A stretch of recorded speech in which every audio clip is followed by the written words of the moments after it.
There are moments in life that divide everything into before and after. A diagnosis, a telegram, a door closing for the last time. This is a story about one of those moments, not the loud, dramatic kind that makes the newspapers, but the quiet sort that happens in dusty market squares when nobody is watching. The kind where a young woman stands alone as the crowd walks away and realizes that she has become invisible. I want to tell you about Clara, because her story is one that many of us have lived in our own ways. Maybe you've known that feeling standing somewhere, hoping someone would see you, really see you, and finding only turned backs and closed doors. But I also want to tell you about what happens after. Because sometimes, when we've lost all hope, that's exactly when grace finds us. Not in grand gestures or miraculous rescues, but in a single door opening. A cup of coffee poured without questions asked. A stranger who looks at us and sees not what we've become, but who we might still be. This is a Western story. Yes, but more than that, it's a story about the courage it takes to ask for help, and the even greater courage it takes to offer it. The auctioneer's bell had stopped ringing 20 minutes ago.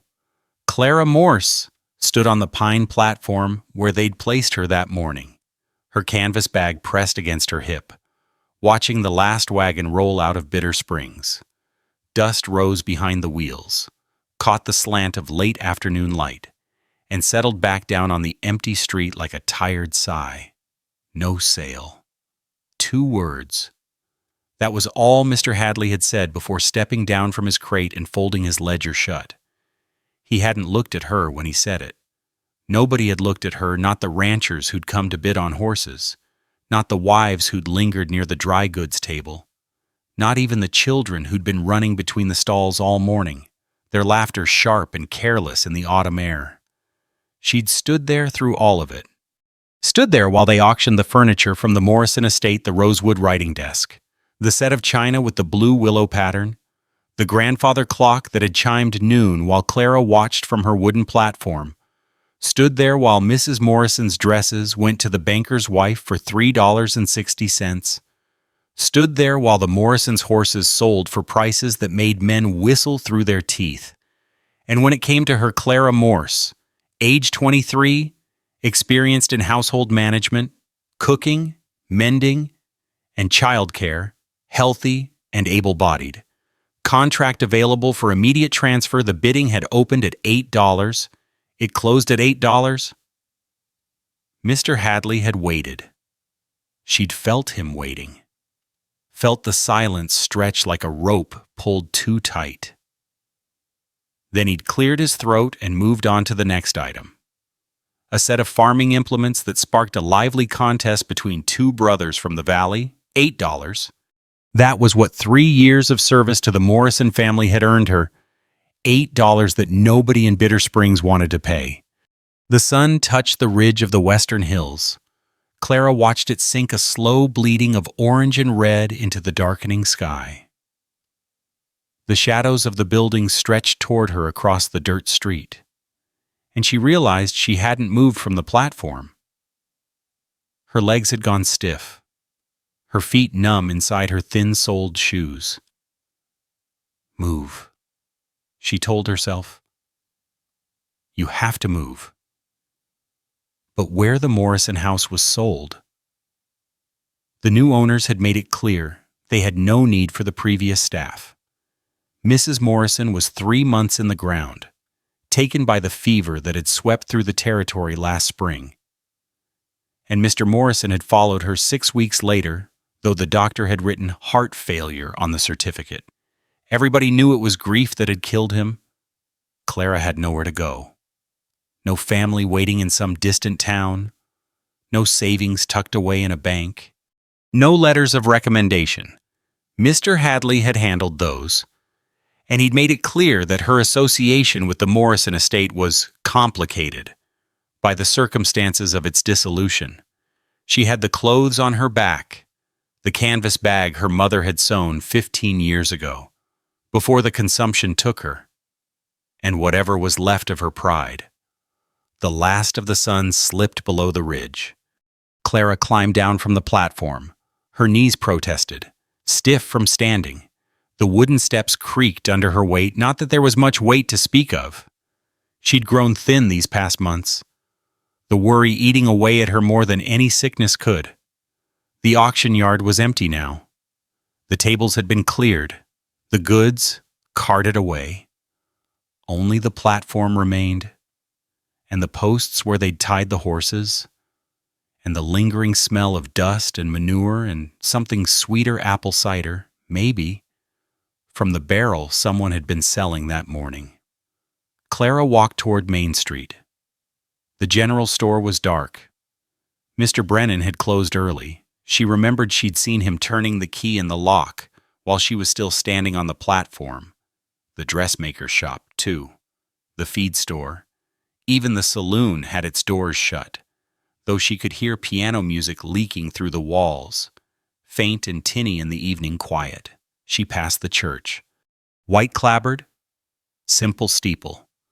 A cross that caught the last of the daylight. Clara stopped at the steps, her hand finding the wooden railing. The doors were closed, but she knew they wouldn't be locked. Churches never were. In her experience, she could go in, sit in a pew, maybe bow her head and ask the Lord for guidance, the way her mother used to do when times got hard. She almost did. But the minister's wife had been at the auction. Clara had seen her, standing near the lemonade table with the other respectable women of the town. She hadn't bid on Clara's contract either. Clara's hand fell from the railing. She kept walking. The road out of Bitter Springs was rutted and hard, baked by months of summer sun. Clara followed it by feel as much as by sight. The darkness settling over her shoulders like a worn-out coat she couldn't shake off. Her shoes were meant for indoor work, soft leather, thin soles, the kind of shoes a household servant wore while polishing silver or carrying trays. They offered nothing against the stones that jutted from the packed earth, nothing against the sharp edges of dried wheel tracks. By the time she'd gone half a mile, her feet were aching. By the time she'd gone a mile, she'd stopped noticing. There was a strange clarity that came with having nothing left. Clara felt it now, a kind of emptiness that was almost peaceful. No more waiting for the bid that wouldn't come. No more hoping someone would step forward. No more pretending that things might work out if she just stayed patient, stayed quiet, stayed good. She was 23 years old, she had nobody. And she was walking into the dark because there was nowhere else to go. The coyotes started singing from the eastern hills. Clara stopped. The sound rose and fell. That wild harmony of howls and yips that she'd heard 1,000 times from the safety of the Morrison house. But she'd never heard it like this alone, in the open, with nothing between her and the night but the clothes on her back and the bag in her hand. She looked up at the sky. Stars were coming out, one by one, pricking through the darkness like needles through black cloth. No moon yet, but it would rise later, she knew that much. The nights were longer now. The air still held the day's warmth, dry and dusty against her skin. She was alone. The thought landed in her chest with a weight she hadn't expected. She'd been alone before, orphaned at 12, when working since she was old enough to hold a broom, but she'd always had walls around her, a roof, a door she could close against the world. Now there was nothing. She stood there for a long moment, the coyote's song fading into silence, the stars multiplying above her. And she let herself feel it. The fear, the grief, the strange, terrible freedom of having nothing left to lose. Then she closed her eyes and whispered a prayer. Just a few words. the kind her mother used to say at bedtime. Lord, I don't know where I'm going, but if you could light the way, I'd be mighty grateful. She opened her eyes, and she started walking again.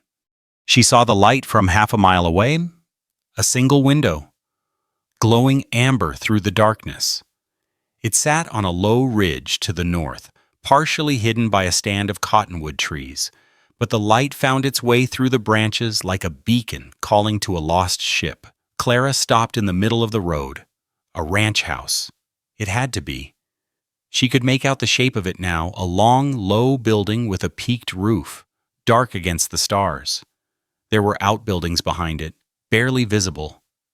A windmill, its blades turning slowly in the night breeze, creaking soft and steady like an old rocking chair. Someone was home. She stood there, weighing her options.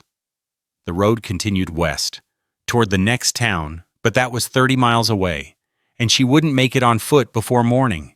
She could leave the road, find somewhere to sleep, a ditch, a hollow, somewhere out of the wind. She'd heard stories of travelers who'd done that, curled up under the stars and woken at dawn to continue their journey. She'd also heard stories of travelers who hadn't woken at all. The light in the window flickered. Someone moving past it? Maybe. A shadow.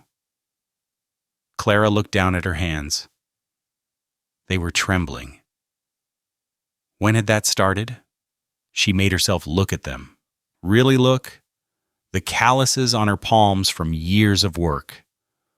The small scar on her right thumb where she'd cut herself peeling potatoes 3 winters ago. The nails. Trimmed short and clean because Mrs. Morrison had insisted on it. These were good hands. Strong hands. Hands that knew how to work. They were shaking like leaves in a storm. Clara clenched them into fists. Unclenched them. Clenched them again. Then she left the road and started walking toward the light. The gate was marked with a name carved into the wooden post. Stone. Clara traced the letters with her fingers, feeling the rough grooves where someone's knife had cut them years ago. The wood was weathered, gray with age, but solid. The fence posts marched away into the darkness on either side, marking a boundary she was about to cross. She pushed open the gate. The hinges didn't squeal. Someone kept them oiled, a small detail that registered somewhere in the back of her mind. A well-maintained property. A careful owner. The kind of person who noticed when things needed fixing and fixed them. The path to the house was worn smooth by years of footsteps. Clara followed it through the cottonwoods, their leaves rustling overhead like whispered secrets, until the house emerged fully from the shadows. It was larger than she'd expected. 2 stories, with a wide porch that ran the length of the front. The light came from a window on the ground floor, the kitchen. Probably. She could see the glow of a cook stove through the glass, and the shape of a table, and something else. A figure. Sitting. Clara's feet stopped moving. She was standing in the yard of a stranger's house in the middle of the night. A stranger who was awake. Who might have heard the gate.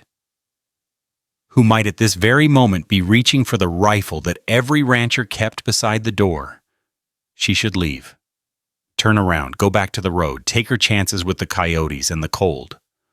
But the light was so warm. And she was so tired. Clara made herself take another step, then another. The porch stairs were ahead of her now, 3 of them, leading up to the door. She could see the grain of the wood, the brass handle, the small window set into the upper panel. She climbed the stairs. Her hand found the door before she could talk herself out of it. She knocked. The sound was louder than she'd expected. 3 sharp raps against solid wood, echoing in the night air. Silence. Then footsteps. heavy, deliberate. Coming toward the door, Clara's heart was beating so hard she could feel it in her throat. She wanted to run. She wanted to hide.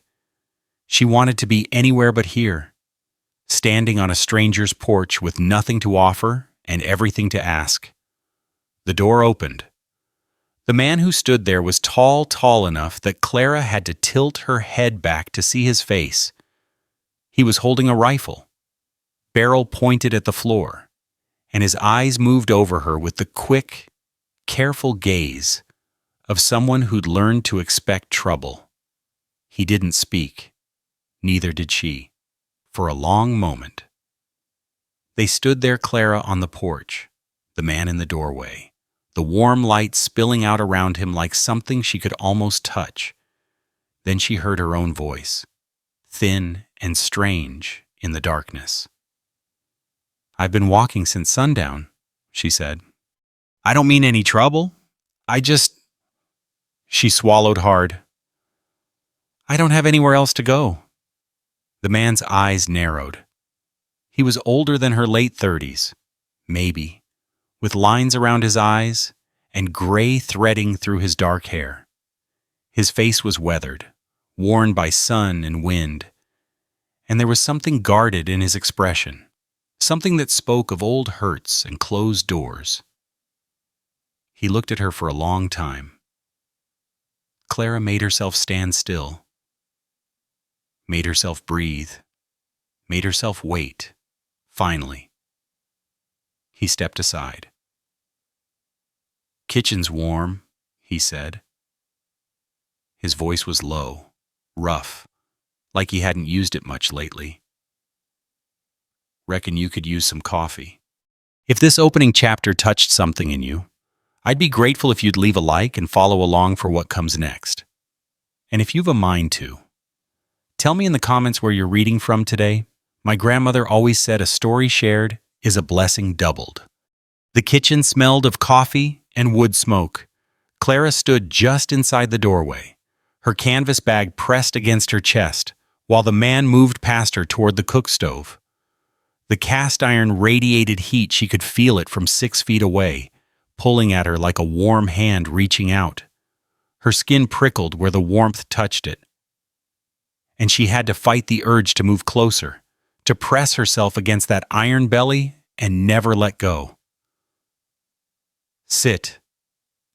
He gestured toward the table without looking at her. A simple thing. That table pine boards worn smooth by years of use. 2 chairs pushed against it.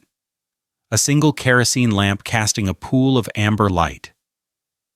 The flame flickered when the door swung shut behind her, sending shadows dancing across the walls. Clara sat. Her legs gave out more than lowered. The chair creaked under her weight, and she gripped the edge of the table to steady herself. Her hands were still trembling. She pressed them flat against the wood, feeling the grain beneath her palms, willing them to stop. The man set a tin cup in front of her, coffee, black and steaming. The smell of it hit her like a blow to the chest, sharp, bitter, real. Her stomach cramped hard enough to make her wince. When had she last eaten? She couldn't remember. The man sat across from her. He hadn't put down the rifle, but he'd leaned it against the wall within arm's reach. His eyes moved over her face, her hands, the worn fabric of her dress, the mud caked on her shoes. Clara lifted the cup. The tin was hot against her palms, almost burning. But she didn't let go. She brought it to her lips and drank. The coffee scalded her tongue. She didn't care. "There's bread," the man said. He pushed a cloth bundle toward her. "Bacon, too, if you want it." Clara's hands shook as she unwrapped the cloth.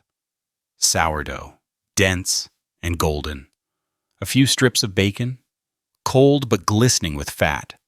The smell rose up salt and yeast and something smoky that made her mouth water. She tore off a piece of bread and put it in her mouth. "Chew slowly," she told herself, Don't wolf it down like a starving dog. She chewed slowly. The man watched her eat. He hadn't touched his own coffee. Hadn't spoken again. Just sat there, arms crossed over his chest.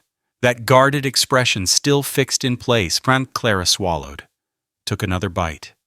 Another. The silence stretched between them, thick as the heat from the stove. Somewhere outside, the windmill creaked its slow, steady rhythm. Inside, the lamp flame hissed softly, and Clara could hear her own breathing. Too fast, too shallow. Finally, he spoke.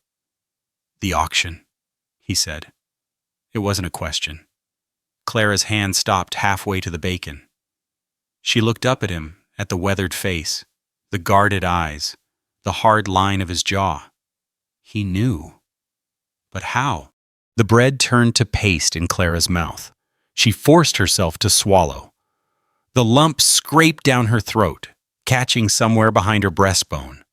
Her fingers had gone still on the cloth bundle, frozen there like they belonged to someone else. "I was in town this morning."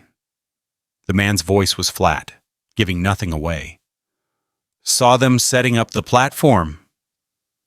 Clara's jaw tightened.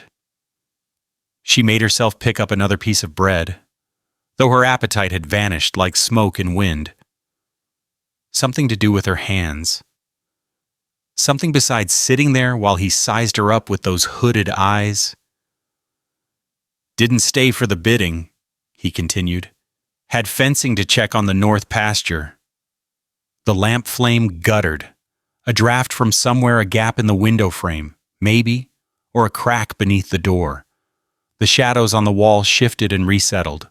Clara lifted her coffee cup, drank, set it down. $8, she said. Her voice came out steadier than she expected. That's what they opened at. $8 for 3 years of service?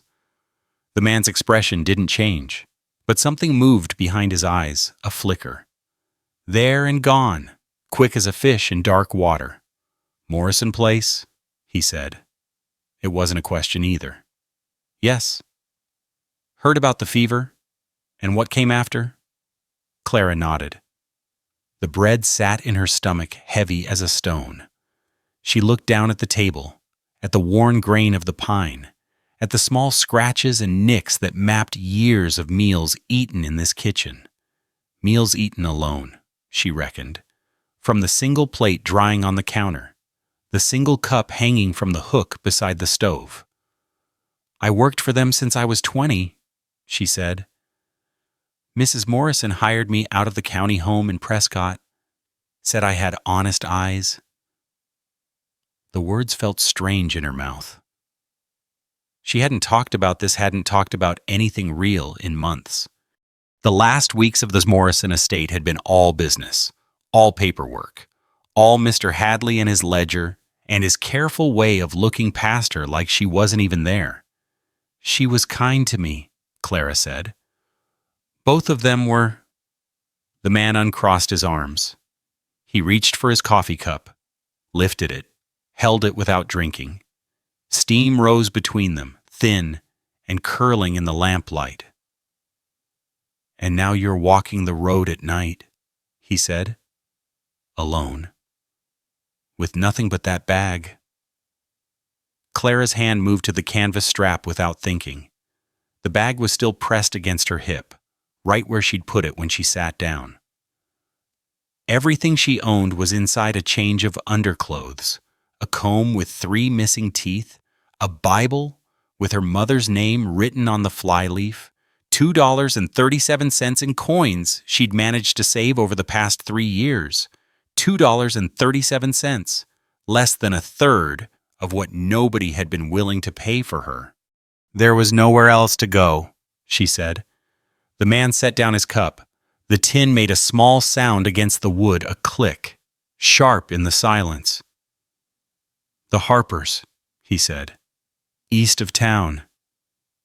They take in help sometimes." "Mrs. Harper was at the auction." Clara heard the flatness in her own voice. the deadness of it. She didn't bid. The Mercer Ranch. Then, down toward, I know who was there, Mr. Stone. His name felt unfamiliar on her tongue, borrowed from the carved letters on the gate. I know who watched. I know who turned away.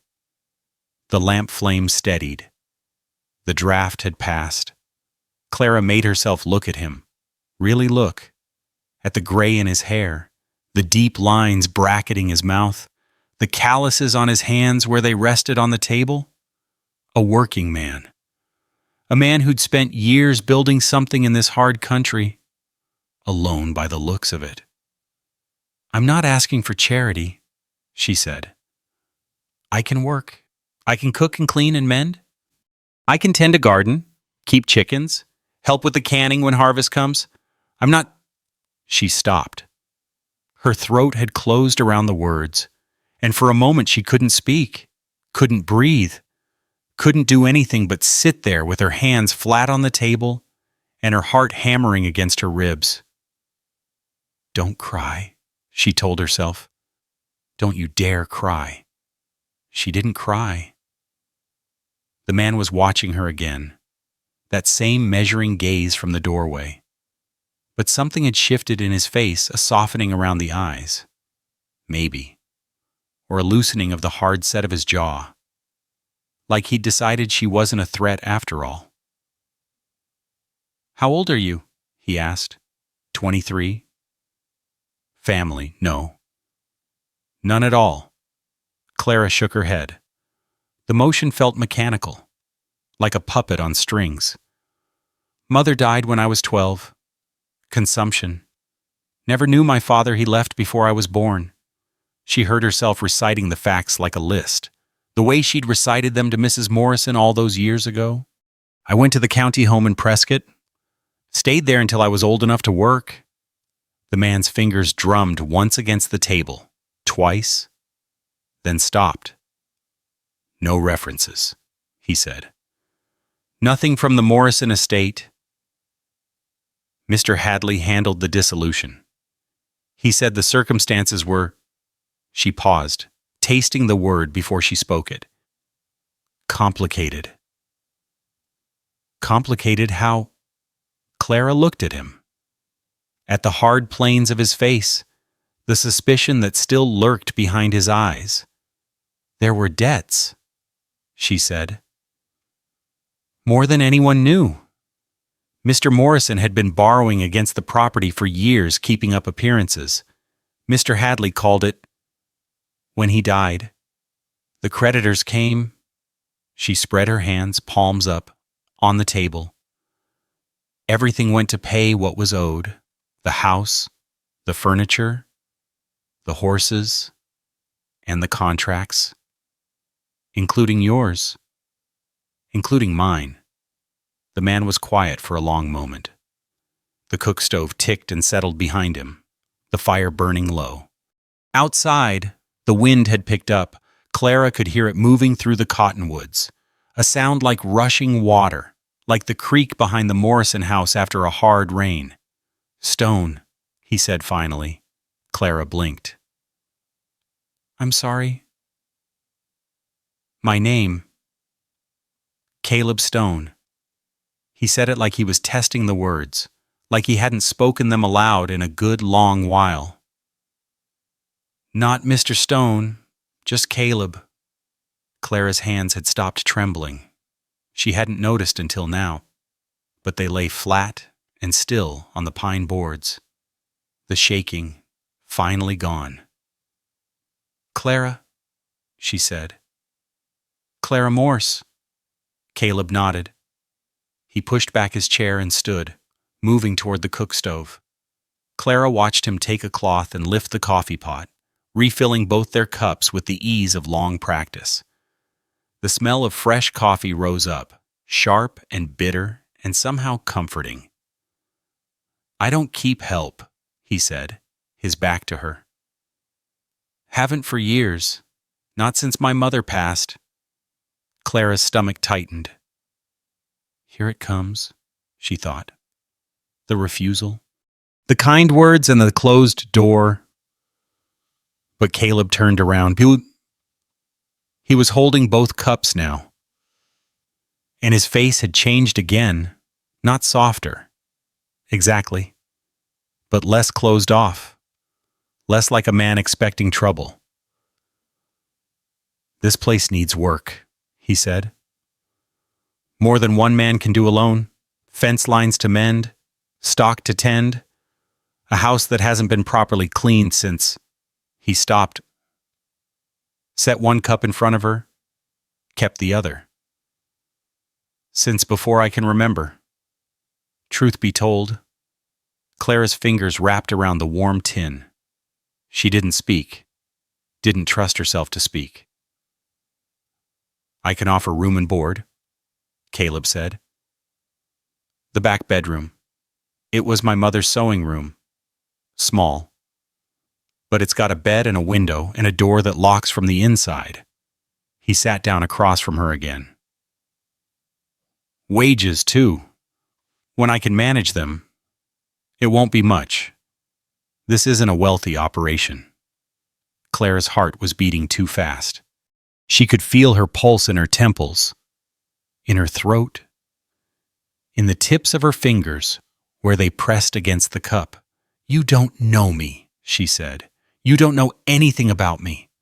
Caleb lifted his coffee, drank, set it down with that same small click of tin on wood. I know you walked 5 miles in the dark rather than sleep in a ditch, he said.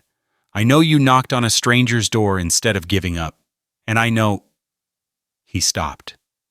His eyes moved to the window, to the darkness beyond the glass, to something Clara couldn't see. I know what it's like, he said quietly. To have nowhere to go. The words hung in the air between them. Clara felt them land somewhere deep in her chest, in a place she'd thought was too numb to feel anything anymore. She thought of the auction platform, the turned backs, the silence where bids should have been. She thought of the road stretching into darkness, the coyotes singing, the stars multiplying overhead. She thought of this kitchen, the warmth of the stove, the smell of coffee, the lamp casting its amber light across the worn pine table. Why? She asked. Caleb's eyes came back to her face. Why what? Why help me? Clara set down her cup. Her hands were steady now, and her voice was too steady and clear. You said yourself, you don't keep help. You've been alone out here for years. Why open your door to a stranger in the middle of the night? Caleb was silent for a long moment. The fire crackled in the cook stove. The wind moved through the cottonwoods outside, and somewhere far off, a coyote called to its pack. Then he spoke. Because somebody should have helped me once, he said, a long time ago, when I was the one with nowhere to go. He paused. His jaw tightened, then released. Nobody did. Clara looked at him, at the weathered face, the guarded eyes, the hard-won solitude that hung around him like an old coat he couldn't take off. And she saw something she hadn't expected to find. Recognition. Not of her face or her name or her story, but of something deeper, something that lived beneath the surface of both their lives. Invisible until this moment when they'd both stepped into the lamplight and let themselves be seen. The lamp flame flickered. The shadows shifted on the wall. Clara reached across the table. Her hand stopped just short of his, not touching, but close. Close enough to feel the warmth of his skin in the air between them. Then I'll stay, she said. Caleb looked at her hand, looked at her face. He nodded once, and in that nod, Clara felt something shift, a door opening, a path appearing where none had been before. But even as she felt it, even as the warmth of the kitchen seeped into her bones, and the coffee cooled in her cup, and the night pressed against the windows. She couldn't shake the question that had lodged itself beneath her ribs. What had happened to Caleb Stone? All those years ago, what had he lost? And who had failed to help him when he needed it most? Clara woke to the sound of a rooster. The cry cut through the darkness of the small room, sharp, insistent, dragging her up from a sleep so deep it had been like sinking into black water. She lay still for a moment, blinking at the ceiling she didn't recognize, trying to remember where she was. The sewing room. Caleb's mother's sewing room. The details came back slowly. The narrow bed beneath her, its mattress stuffed with corn husks that crinkled when she moved. The patchwork quilt pulled up to her chin, faded blues and yellows in a pattern she couldn't make out in the dim light. The treadle sewing machine in the corner, its iron frame catching the first gray hint of dawn through the window. She'd slept in her dress? Hadn't meant to. Caleb had offered her a clean nightshirt that had belonged to his mother. Still folded in a drawer, but by the time she'd found the room and closed the door and tested the lock, her legs had given out. She'd sat on the edge of the bed to remove her shoes, and the next thing she knew, she was flat on her back. The quilt pulled over her, her eyes too heavy to keep open. The rooster crowed again. Clara pushed herself up. Her shoulders ached. Her feet, when she swung them to the floor, throbbed with a dull heat that spoke of blisters forming beneath the skin. She looked down at them in the growing light, red and swollen. The thin leather of her shoes having offered no protection against the miles of rutted road. She needed to move, needed to show Caleb that she was worth keeping, that she could work, that she wasn't the kind of woman who slept until noon and expected to be waited on. The floor was cold against her bare feet. She found her shoes beside the bed, winced as she pushed her feet into them, and stood. The room was smaller than she'd realized last night.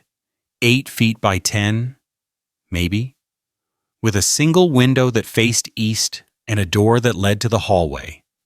A washstand stood against one wall, a chipped pitcher and basin sitting empty on its surface, a wooden chair, a small chest of drawers with brass handles gone green with age, and the sewing machine.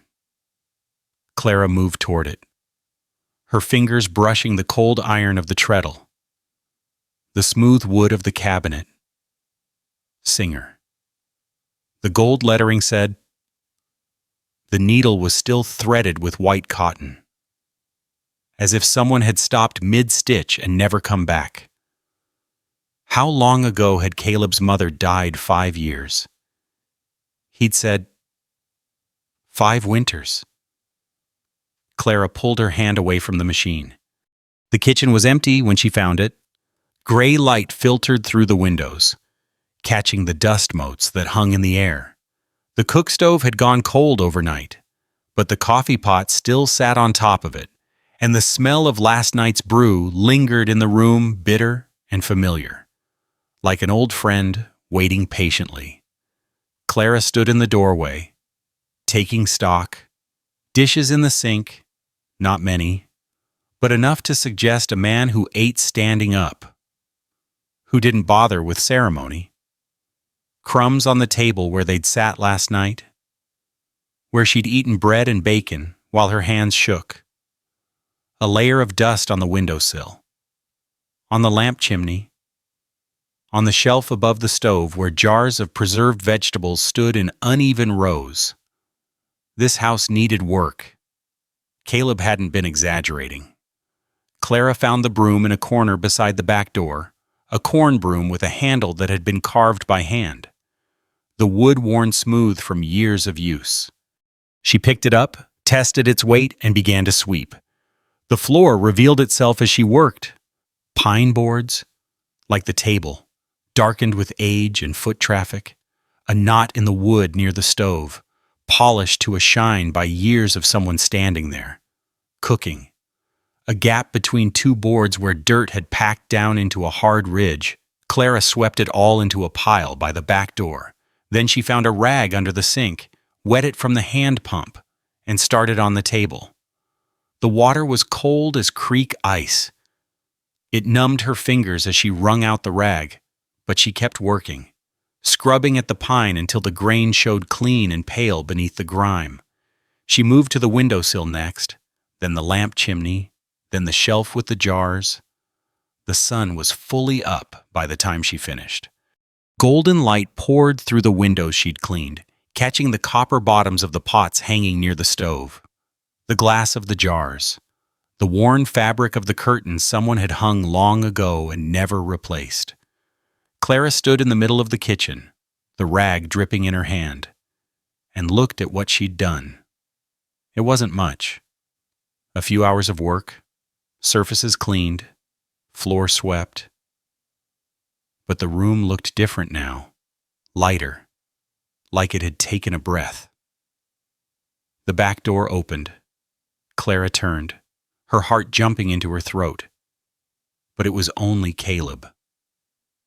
He stood in the doorway with a pail in one hand, his boots muddy, his shirt dark with sweat at the collar. He looked at the kitchen, at her, at the rag in her hand. "You've been busy," he said. Clara set the rag on the edge of the sink. The floor needed sweeping. It did.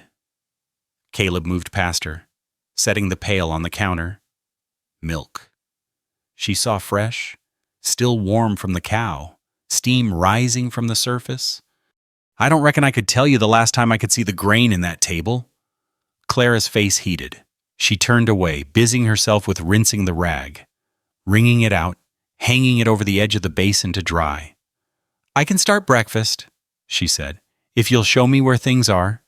Caleb was quiet for a moment. She could feel him watching her, that same measuring gaze from last night. Then he moved to the pantry, pulling open the door to reveal shelves stocked with flour, sugar, salt, a crock of lard, a basket of eggs. "Help yourself," he said. "I'm not particular." Clara stepped into the pantry. The smell hit her first flour and yeast, and something sweeter, maybe dried apples or honey. She gathered what she needed: eggs, flour, a spoonful of lard from the crock, salt from the box on the middle shelf. When she turned back, Caleb was building a fire in the cook stove. They worked in silence. Clara found a bowl, cracked the eggs into it, beat them with a fork until the yolks broke and mixed with the whites. She measured flour by eye, the way Mrs. Morrison had taught her, adding salt and enough water to make a batter. By the time the stove was hot, she had the skillet ready. The eggs hit the iron with a hiss. Clara watched them firm and bubble, sliding the spatula beneath them to keep them from sticking. The smell rose up rich, savory, the smell of a real kitchen doing real work. She divided the eggs onto 2 plates, added the flatbread she'd made from the batter, golden brown and crisp at the edges. Set 1 plate in front of Caleb, who had taken his seat at the table, and the other across from him. Then she sat down. They ate without speaking. The eggs were good, better than she'd expected, given that she'd been working with unfamiliar ingredients in an unfamiliar kitchen. The flatbread was chewy, maybe a bit too thick, but Caleb ate it without complaint, sopping up the last of the egg with his final piece. When his plate was empty, he pushed it aside. "I've got fence line to check today," he said. "North pasture. The wire's been giving me trouble all month." Clara nodded, already calculating. "I can start on the rest of the house while you're gone. The front room needs dusting, and I noticed the windows." "Come with me." Clara stopped mid-sentence. What Caleb stood, carrying his plate to the sink. "Come with me," he repeated. You said you can work. Might as well learn the lay of the land." Clara's hands had stilled on the table. She looked at him at the broad back, the way he moved with no wasted motion, like a man who'd been doing this his whole life. "I don't know anything about fence lines," she said. Caleb turned. There was something in his face she couldn't read, not quite a smile, but something lighter than the guarded expression she'd seen last night. "Neither did I. Once," he said. "Somebody taught me." He walked toward the back door, then paused with his hand on the frame. "You'll need better shoes," he said. "There should be a pair of my mother's boots in the chest by the front door. She was about your size." He was gone before Clara could respond. The screen door swinging shut behind him, his footsteps fading across the yard. Clara sat very still. His mother's boots, his mother's sewing room, his mother's nightshirt, folded in a drawer. 5 years since she'd died, and her things were still here, still waiting, like he expected her to walk through the door any minute. Clara rose from the table. She carried her plate to the sink, set it beside Caleb's, and walked to the front of the house. The chest was where he'd said it would be, a cedar chest, the wood dark with age, sitting beneath the window in the front hall. Clara knelt in front of it, her fingers finding the brass latch. The lid opened with a creak of hinges, and the smell of cedar rose up, sharp and clean. Inside, folded linens, yellow with age, a woman's shawl, blue wool, still carrying a faint trace of lavender. And at the bottom, a pair of boots. Clara lifted them out. They were good boots, sturdy leather, laces intact, soles worn but still solid. She unlaced them, pulled off her ruined shoes, and slid her feet inside. They fit, not perfectly, a little loose in the heel, a little tight across the toes, but close enough. Clara stood, testing her weight on them. The leather creaked softly, adjusting to the shape of her feet. She walked to the front door, opened it, and stepped out onto the porch. Caleb was waiting by the gate, 2 horses saddled and ready. He looked up as she approached, his eyes dropping to the boots on her feet. He didn't say anything, but Clara saw his jaw tighten, just for a moment, before he turned and swung up into the saddle. The north pasture was an hour's ride from the house. Clara hadn't been on a horse in years, not since her time at the county home, when one of the older boys had let her ride the plow horse around the paddock. But the mare Caleb had given her was gentle, patient with Clara's clumsy handling of the reins. And by the time they reached the fence line, she'd found something like a rhythm. The land opened up around them as they rode, rolling hills covered in brown grass, stands of cottonwood marking the courses of dry creek beds, the mountains rising blue and hazy in the distance. The sky was enormous, a pale, washed-out blue that seemed to go on forever, bigger than anything Clara had ever seen. She'd never known so much space existed. At the Morrison house, she'd rarely left the property. Her world had been the kitchen, the parlor, the garden where Mrs. Morrison grew roses. She'd known the view from the upstairs windows, the shape of the town in the distance, the sound of wagons passing on the road. This was different. This was vast and empty, and so quiet that Clara could hear her own heartbeat, could hear the creak of the saddle leather, the soft thud of hooves on hard-packed earth. Caleb reined in his horse beside a stretch of fence. The wire had come loose from one of the posts, sagging toward the ground in a long, dangerous loop. "Hand me the stretcher," he said, nodding toward the saddlebag on Clara's mare. Clara fumbled with the buckle, her fingers clumsy, and pulled out a metal tool she didn't recognize. She passed it to Caleb, watching as he dismounted and approached the fence. "You hook it here," he said, demonstrating. "Pull the wire taut, then hammer the staple back in. Simple enough. Once you know the trick." Clara dismounted. Her legs wobbled as they took her weight, unaccustomed to the saddle, but she made herself walk to where Caleb stood. "Let me try," she said. Caleb looked at her. That same measuring gaze. Then he handed her the stretcher. The wire was heavier than she expected, resistant to her pull. Clara braced her feet, leaned back, and pulled harder. The wire moved, slowly, reluctantly, until it was taut against the post. "Good," Caleb said. "Hold it there." He drove the staple in with 3 sharp blows of the hammer. The sound rang out across the empty pasture, startling a bird from a nearby bush. Clara released the stretcher. Her arms were trembling, the muscles burning beneath her skin. "Not bad," Caleb said. For a first time, Clara wiped her palms on her dress. The fabric was already dusty, smeared with dirt from the ride. Mrs. Morrison would have been scandalized. But Mrs. Morrison wasn't here. They moved down the fence line, checking each post, each stretch of wire. Clara learned to spot the loose staples, the places where the wire had begun to sag. She learned how to hold the stretcher, how to brace her weight, how to keep her grip steady while Caleb hammered.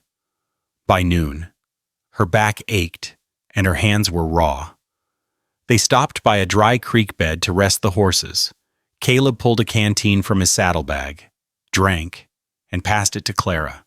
The water was warm, tasting of metal, but she drank it gratefully, feeling it slide down her parched throat. "The Morrison place," Caleb said. He was looking out at the hills, not at her. "What was it like, working there?" Clara lowered the canteen. She thought about the question, really thought about it. Not just the easy answer. "Quiet," she said finally.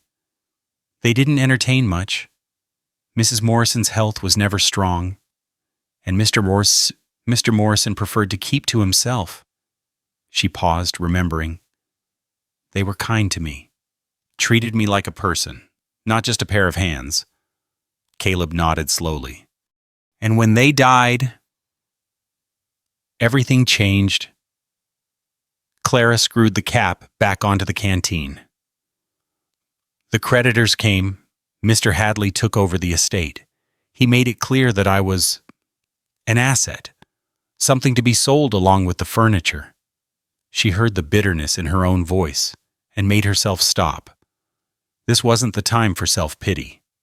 Caleb was quiet for a long moment. Then he stood, brushing the dust from his trousers. "There's more fence to check," he said, "but we should head back. Storm coming in from the west." Clara looked up. The sky to the west had darkened, clouds piling up against the mountains like smoke from a distant fire. They rode back faster than they'd come, the horses sensing the change in the weather. By the time they reached the house, the first drops of rain were falling fat. Heavy drops that kicked up little puffs of dust where they landed, carrying the clean smell of wet earth. Clara dismounted in the yard. Her legs screamed in protest, her hands throbbed, and her back felt like someone had taken a hammer to it. But she'd done it. She'd ridden out to the north pasture, learned to fix a fence, made it back before the storm. She led the mare into the barn, following Caleb's example as he unsaddled his horse and rubbed it down. The smell of hay and horse sweat filled her nose, earthy and warm, and somehow comforting. Clara?" She turned. Caleb was standing in the doorway of the barn, silhouetted against the gray light. "There's something I should tell you," he said, "about why I live out here alone." Clara's hand stilled on the mare's flank. Caleb's face was in shadow, his expression impossible to read. "My wife," he said. "She died 8 years ago." The rain began to fall harder, drumming against the barn roof like 1,000 small fists. "And our son," Caleb said. "He died with her." Clara felt the words land in her chest like stones dropped into still water. The ripples spread outward, touching everything. A wife, a son. She opened her mouth to speak, but Caleb had already turned away, walking out into the rain, leaving her alone in the barn with the horses and the growing dark and the weight of a grief she was only beginning to understand. The rain lasted 3 days. Clara watched it from the kitchen window, sheets of water turning the yard to mud, the cottonwoods bending under the weight of the storm. The creek that had been dry when she arrived was running now, brown and swollen, carrying branches and debris down from the hills. The sound of it filled the house, a constant rushing, like the world itself was being washed clean. She and Caleb moved around each other carefully during those days. He spent his time in the barn, mending tack, sharpening tools, doing the work that couldn't be done outside. She cleaned the house, from top to bottom, scrubbing floors, washing windows, beating the dust from rugs that hadn't been touched in years. The work kept her hands busy, kept her mind from wandering to places it shouldn't go.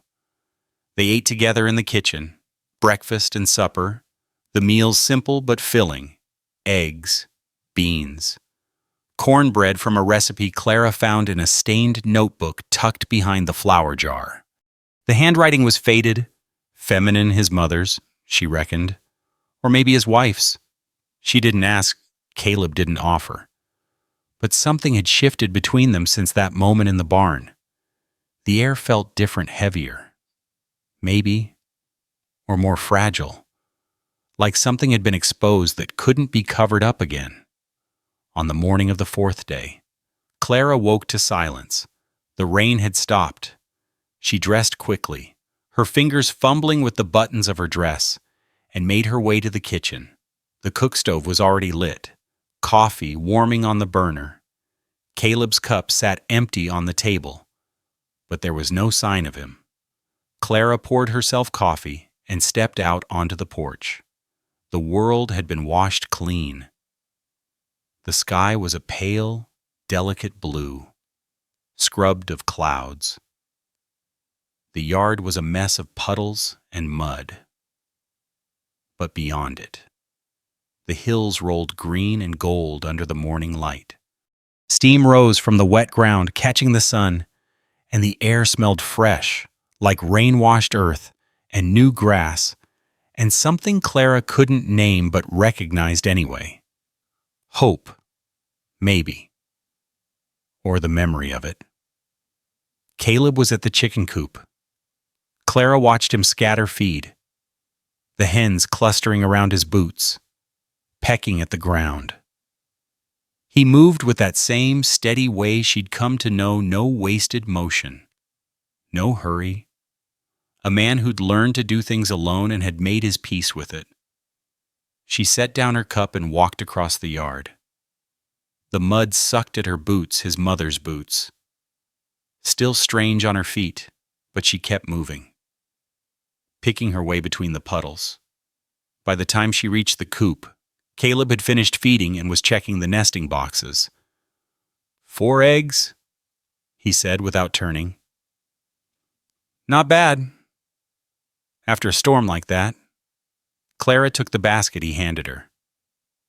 The eggs were warm through the woven straw, smooth and brown, still carrying the heat of the hens' bodies.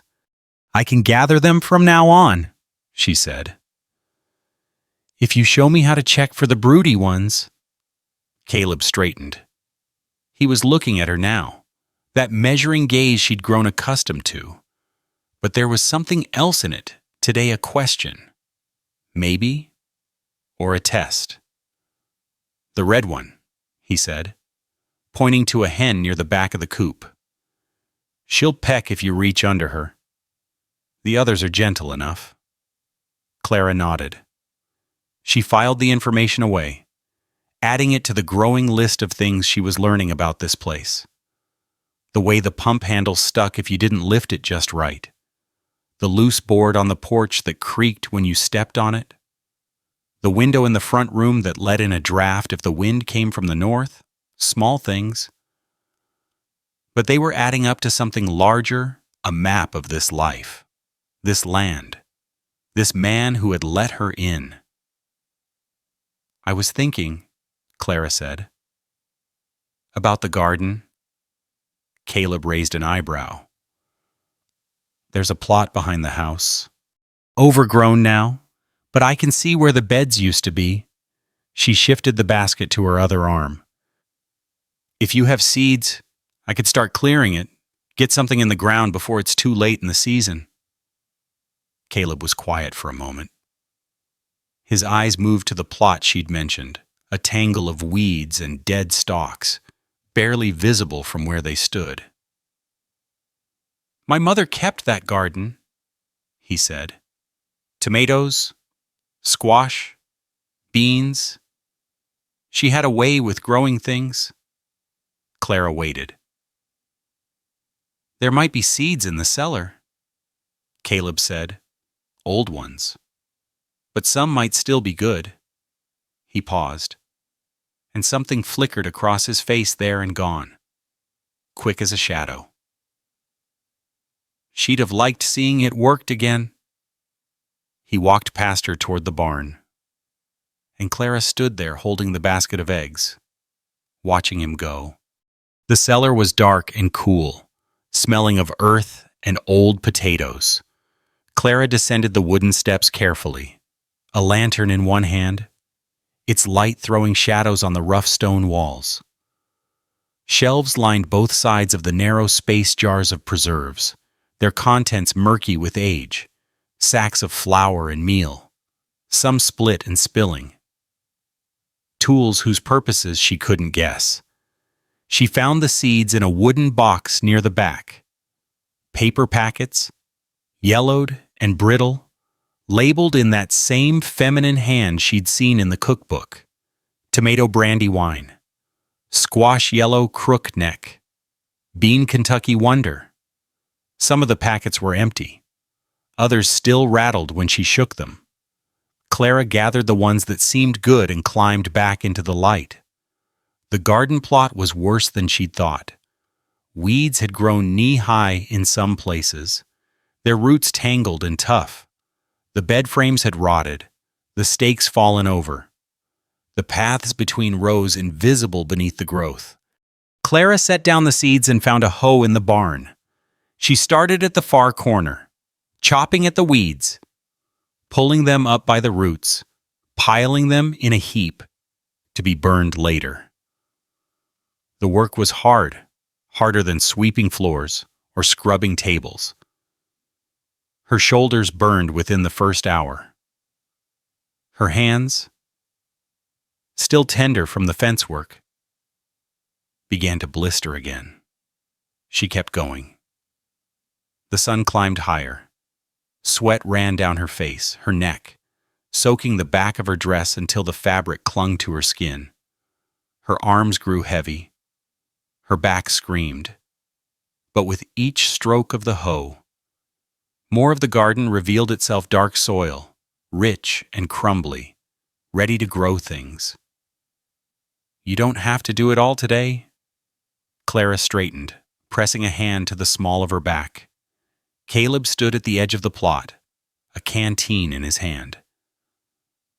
I wanted to make progress, she said. He held out the canteen. She took it, drank deeply. The water cool against her parched throat. You've made plenty. Caleb looked over the cleared section, maybe a quarter of the total plot, but enough to show what could be done. More than I expected. Clara wiped her mouth with the back of her hand. I like the work, she said. Gives me something to think about besides... She stopped. Besides what? Besides the auction? Besides the turned backs and the closed doors? Besides the question of what she was doing here, on this stranger's ranch. Wearing his dead mother's boots, Caleb didn't push. He just stood there, waiting. The way he always seemed to wait, patient, unhurried, like he had all the time in the world. Your wife, Clara said. The words came out before she could stop them. Caleb's face didn't change, but something shifted in his eyes. A door opening, or maybe closing. What about her? Clara set down the canteen. Her heart was beating too fast, but she made herself continue. You said she died. 8 years ago. Her and your son. I did. How? The question hung between them. Clara watched Caleb's jaw tighten, the muscles working beneath the weathered skin. Fever, he said finally. Same one that took half the territory that year. Started in the mining camps, spread to the ranches. He paused. She got sick first, then the boy. I rode to town for the doctor. But by the time I got back, he stopped. Clara waited. They were gone, Caleb said. His voice was flat, emptied of everything. Both of them, within hours of each other. Clara's chest ached. She thought of Mrs. Morrison, her gentle hands, her kind eyes, the way the fever had taken her so quickly, leaving Mr. Morrison alone in a house too big for one person. What were their names? She asked. Caleb looked at her. For a long moment, he didn't speak. Then Sarah. My wife was Sarah? A pause. The boy was Thomas. Tommy. We called him. He was 4 years old. The names settled into the air between them. Sarah, Tommy. Two people Clara had never met, would never meet, but who had shaped everything about this place, the empty rooms, the untended garden, the silence that hung over the house. I'm sorry, Clara said. Caleb nodded. He picked up the canteen, screwed the cap back on. It was a long time ago, he said. But Clara heard what he didn't say. That it didn't matter how long ago it was. That some things didn't heal with time, didn't fade or soften. Some things just became part of you, like a scar that pulled whenever you moved. The garden, she said. Did Sarah plant it? She did. Caleb's eyes moved to the cleared section, the dark soil waiting for seeds. Every spring, she'd be out here before dawn, planning what to put where. Tommy would help her carrying tools, mostly, getting in the way. Something crossed his face, not quite a smile, but the memory of one. He loved the tomatoes, would eat them right off the vine, juice running down his chin. Clara could see it. The woman kneeling in the dirt. The boy with tomato juice on his face. The man watching them from the porch, not knowing that in a few short years, he would be alone. I'll plant tomatoes, Clara said, and squash, and beans. Whatever seeds are still good. Caleb looked at her. That measuring gaze again, but different now, softer. She'd have liked that, he said. Sarah? She'd have liked you. He turned and walked back toward the house, leaving Clara alone in the half-cleared garden with the hoe in her hands and a strange tightness in her throat. The days took on a rhythm. Clara rose before dawn, started the coffee, made breakfast. She and Caleb ate together, planning the day's work over eggs and cornbread. Then they separated, he to the pastures, the barn, the endless tasks of running a ranch alone, she to the house, the garden, the chickens that were beginning to recognize her step. She learned the names of the horses: Buck, the big bay gelding Caleb rode; Molly, the gentle mare he'd given Clara; Old Pete, the draft horse who pulled the wagon and seemed too tired to do much else.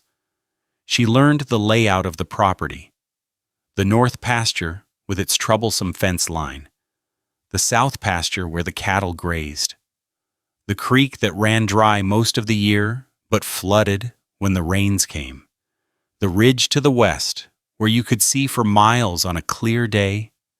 She learned the shape of Caleb's silence. It wasn't unfriendly, that silence. It was just complete.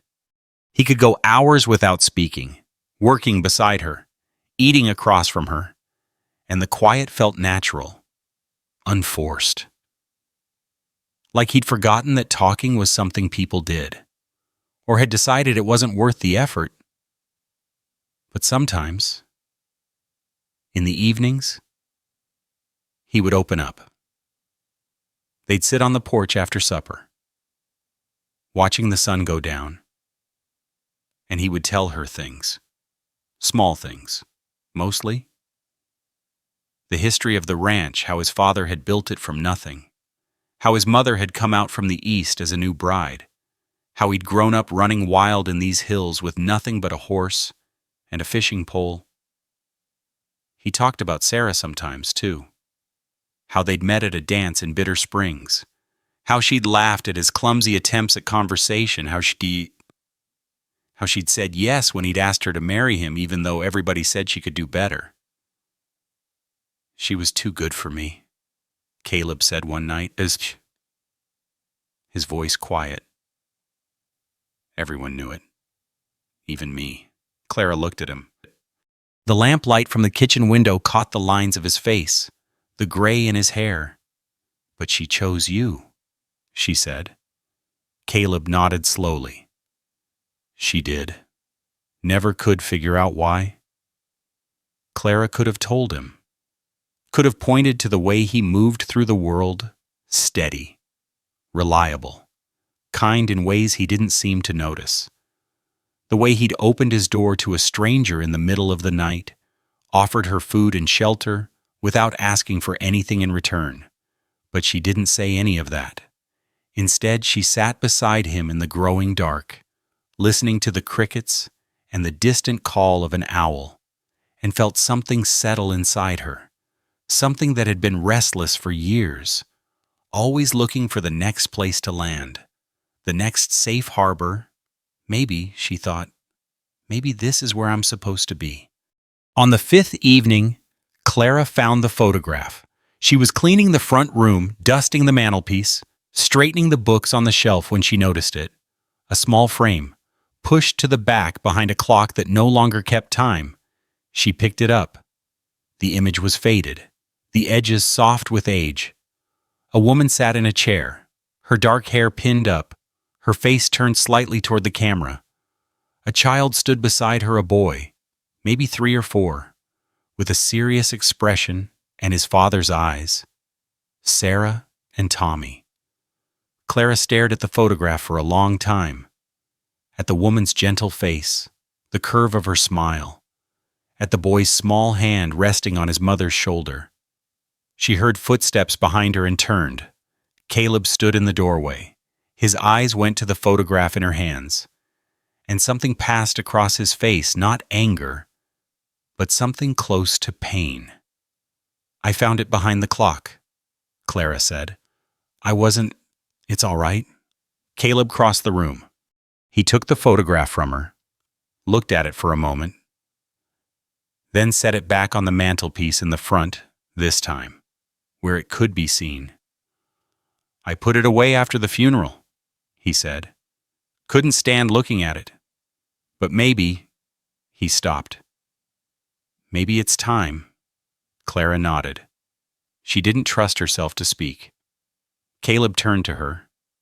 His face was tired, but there was something else there too. Something that looked almost like relief. Thank you, he said. For what? For asking? For listening? He paused. For staying? Clara felt the words land somewhere deep in her chest. She wanted to say something meaningful, something that would match the weight of what he'd given her, but before she could find the words, there was a sound from outside. Hoofbeats. Coming up the road, Caleb's head turned. His body stiffened. Stay here, he said. He moved toward the door, his hand reaching for the rifle that hung beside it. Clara followed him onto the porch, her heart suddenly racing. A rider was coming through the gate, a man on a gray horse, his hat pulled low against the evening sun. Caleb's hand tightened on the rifle. Emmett, he said. His voice had gone flat, hard. What do you want? The rider reined in his horse at the foot of the porch steps. He pushed back his hat, revealing a weathered face, sharp eyes, a thin smile that didn't reach them. Evening, Caleb, he said. Heard you had company. Thought I'd come see for myself. His eyes moved past Caleb to where Clara stood in the doorway. The smile widened. Well now, Emmett said, the stories don't do her justice. Clara's fingers found the doorframe. She gripped it, feeling the rough grain of the wood beneath her palm, and made herself stand still, made herself breathe. The man on the gray horse was watching her with eyes that took in everything: her worn dress, her sun-browned face, the boots that didn't quite fit. Emmett? Caleb's voice was flat. I didn't hear about any trouble that would bring you out this way. Emmett laughed. The sound was too loud, too easy, like a man who'd practiced it in front of a mirror.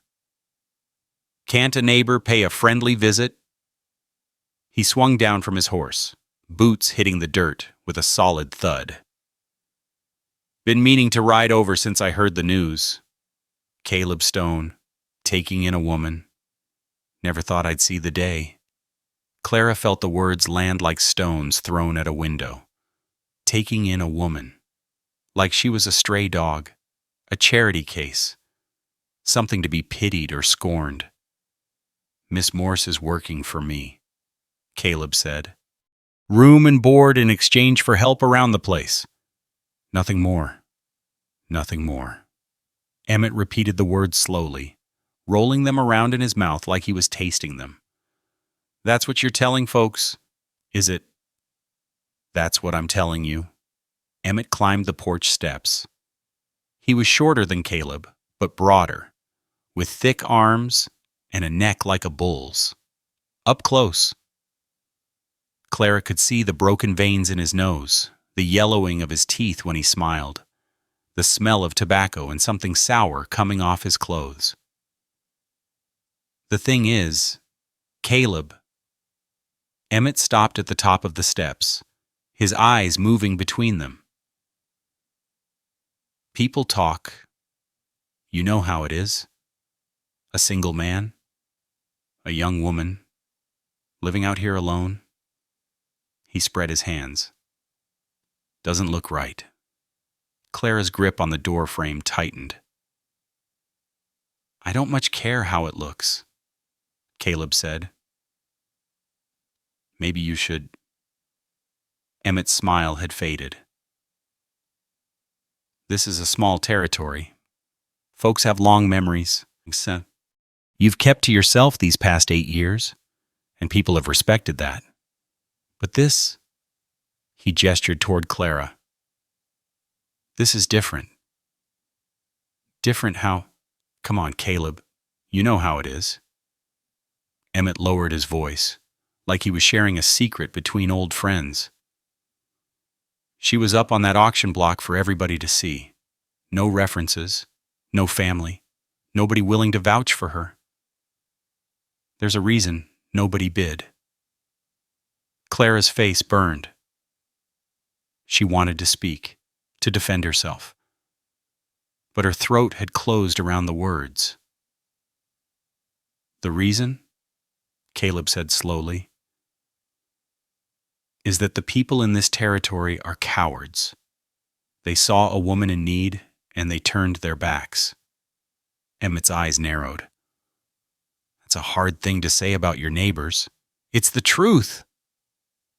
The two men stood facing each other. Clara could feel the tension between them, a current in the air, invisible but real as the heat from the cook stove. The horses shifted in the yard. A crow called from somewhere in the cottonwoods, harsh and sharp.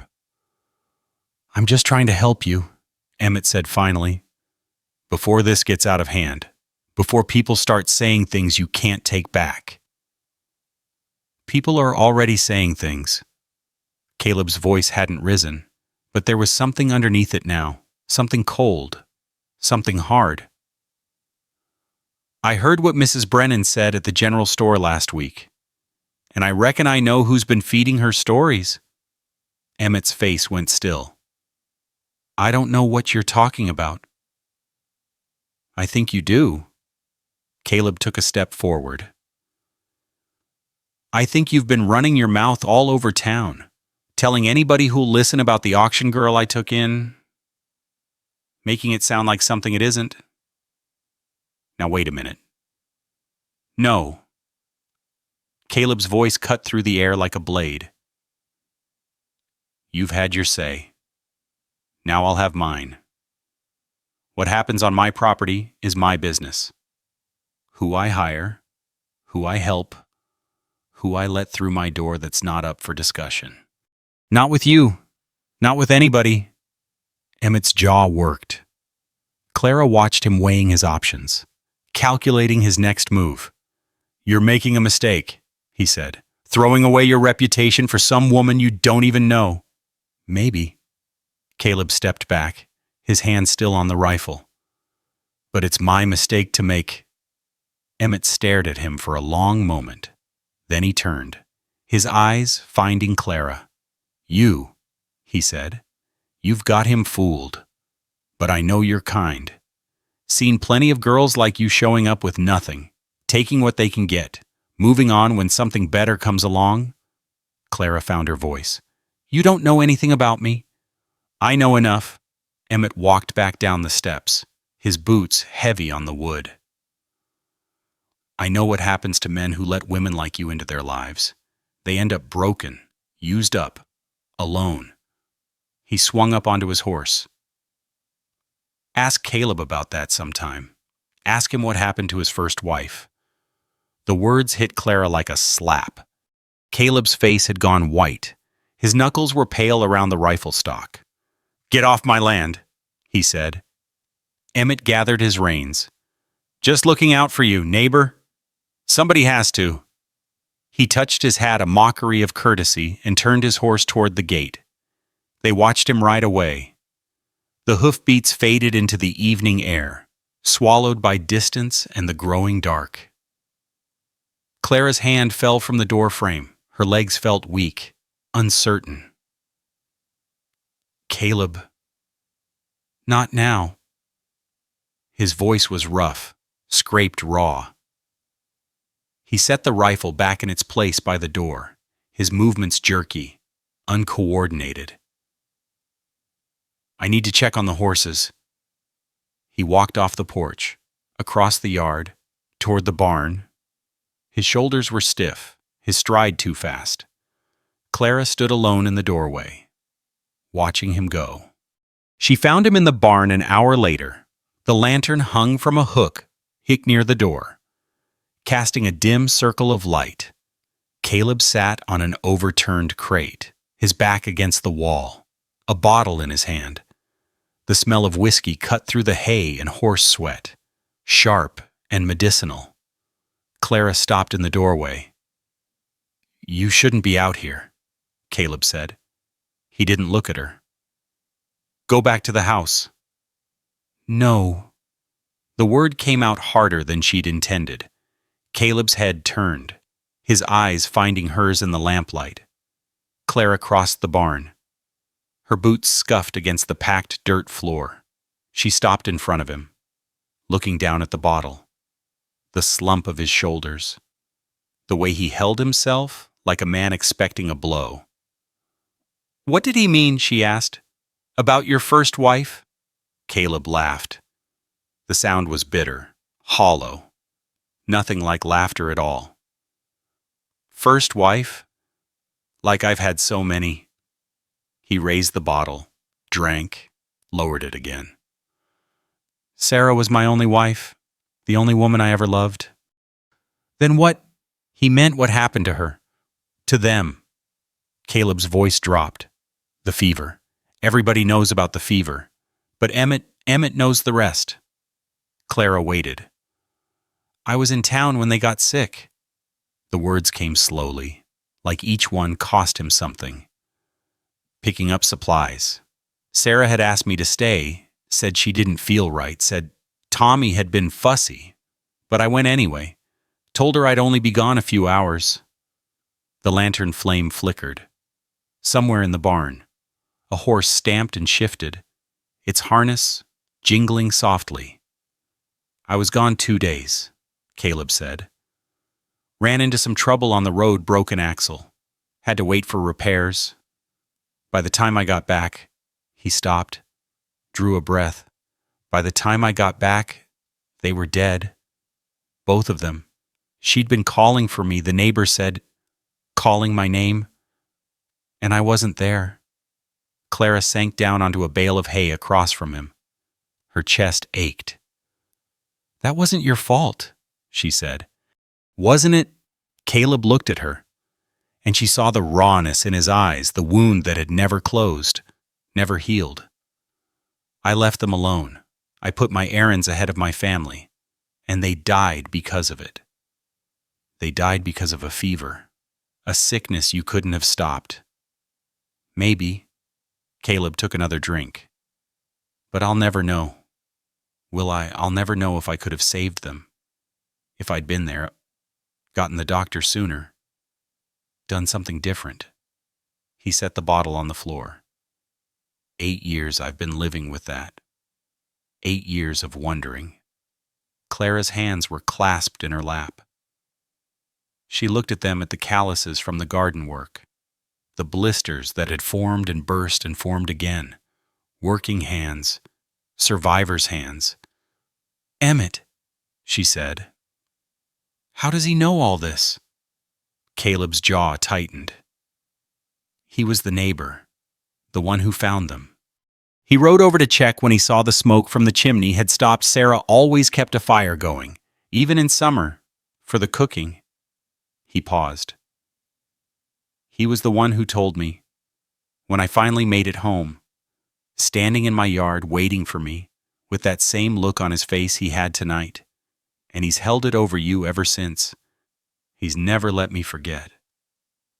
Caleb's voice was tired now, emptied out. "Every time I see him, every time we cross paths in town, I can see it in his eyes. The judgment, the blame. He thinks I killed them, as sure as if I'd held a gun to their heads."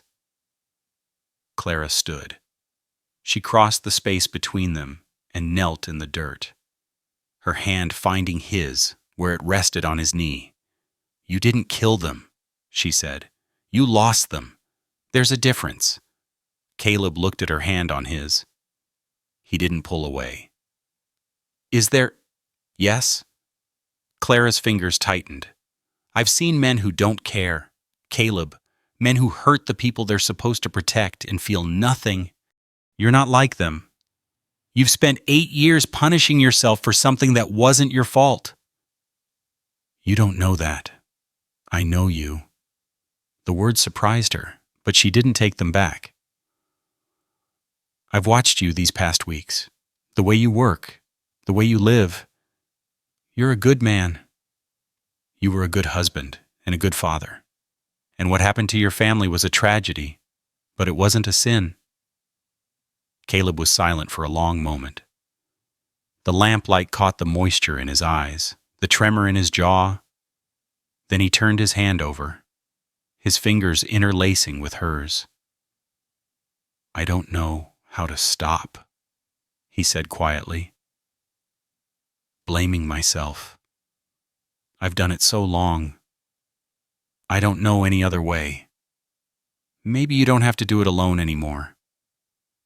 They sat there in the barn, the horses breathing softly around them, the night pressing against the walls. Clara's knees ached from the hard ground. Her hand was cramped from holding his, but she didn't move. Neither did he. The ride to town was Caleb's idea.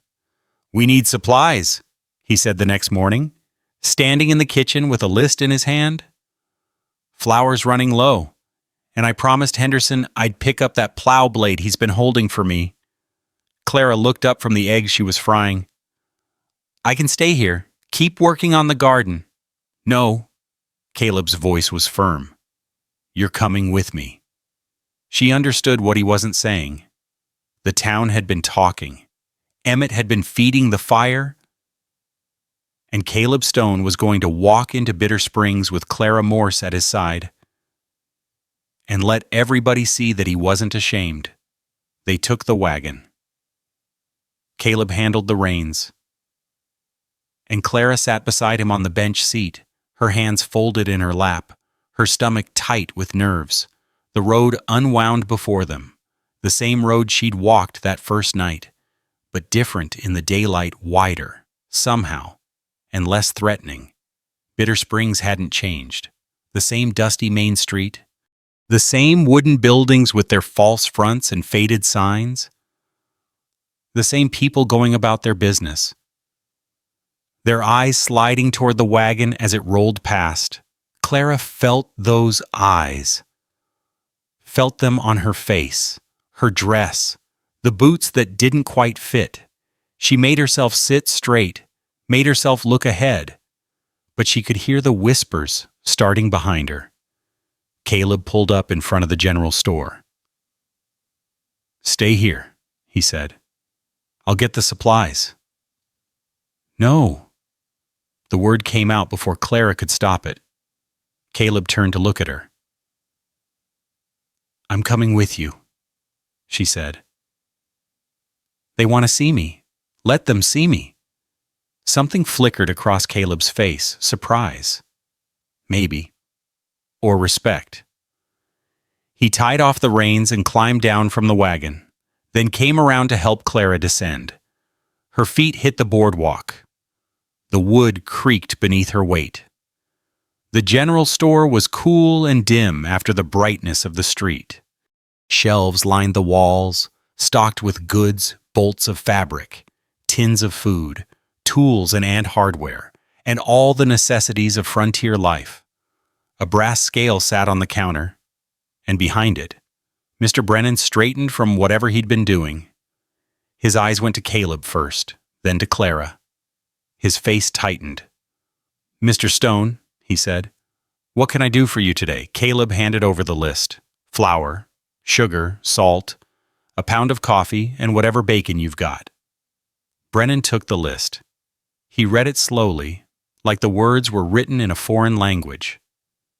"We're running low on flour," he said. "Might not have enough to fill this order." "You had plenty last week. Things change." Brennan's eyes flicked to Clara again, then away. "Supply and demand. You understand?" Clara felt Caleb stiffen beside her. She put a hand on his arm.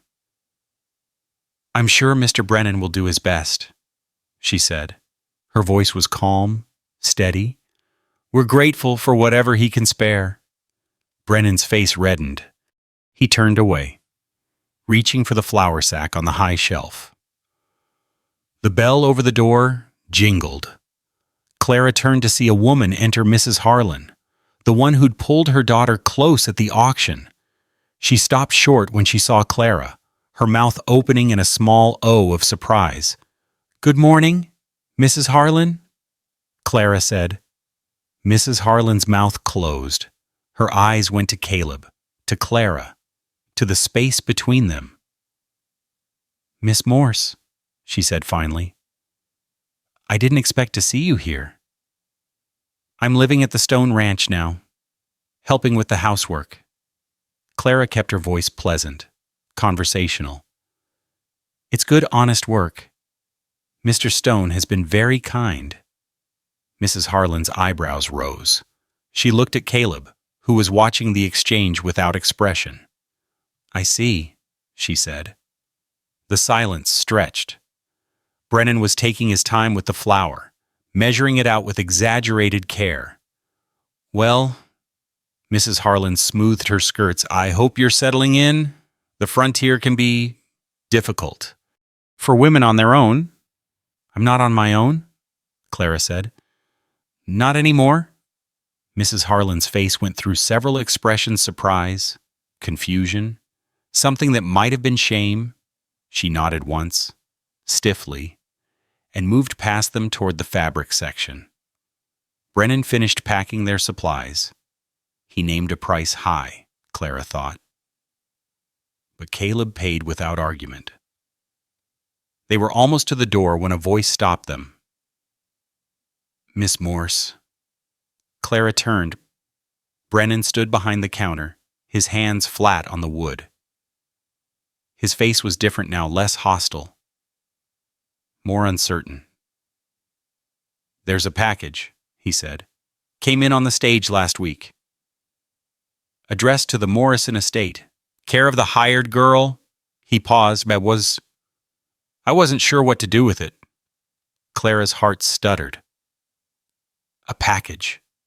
Brennan bent behind the counter and emerged with a small parcel, wrapped in brown paper and tied with string. He held it out across the counter. Clara stepped forward. Her fingers closed around the package. The handwriting on the front was familiar. Mrs. Morrison's handwriting. The parcel had been mailed 3 days before she died. Clara didn't open the package on the ride home. She held it in her lap, her fingers tracing the edges of the brown paper, the loops of Mrs. Morrison's handwriting. The ink had faded where rain or sweat had touched it, but the words were still legible. Miss Clara Morse, care of Morrison Estate, Bitter Springs. 3 days before she died. What had Mrs. Morrison been thinking? Lying in that bed with the fever burning through her, what had she wanted Clara to have? Caleb didn't ask. He drove the wagon in silence, his eyes on the road, giving her space. The supplies rattled in the bed behind them, flour and sugar and salt and coffee. The ordinary necessities of life that kept going even when the heart wanted to stop. They reached the ranch as the sun was setting. Clara climbed down from the wagon on legs that felt numb, the package still clutched against her chest. She walked into the house, through the kitchen, past the front room with its photograph on the mantelpiece, and into the small bedroom that had become hers. She closed the door. The bed creaked when she sat on it. The corn husk mattress shifted beneath her weight. She looked at the package in her hands, so small, so light, and her fingers found the string. It came undone with a single pull. The brown paper fell away. Inside was a wooden box, plain and unvarnished, the kind you might keep buttons or thread in. Clara lifted the lid. A letter, folded once, and beneath it, a brooch. Clara's breath caught. She knew this brooch. She'd seen it 100 times, pinned to Mrs. Morrison's collar, catching the light when she moved. A cameo. The ivory face carved in profile. Set in a frame of tarnished silver. Mrs. Morrison had worn it every Sunday to church, had touched it sometimes when she was thinking, her fingers finding it like a talisman. Clara set the brooch essential tarp aside and unfolded the letter. The handwriting was shaky. Mrs. Morrison had been sick when she wrote it, her hand unsteady, but the words were clear. My dear Clara, if you're reading this, then I'm gone. The doctor doesn't say so, but I can feel it. The fever has taken hold, and I don't reckon I'll shake it this time. I wanted you to know something before the lawyers and the creditors descend.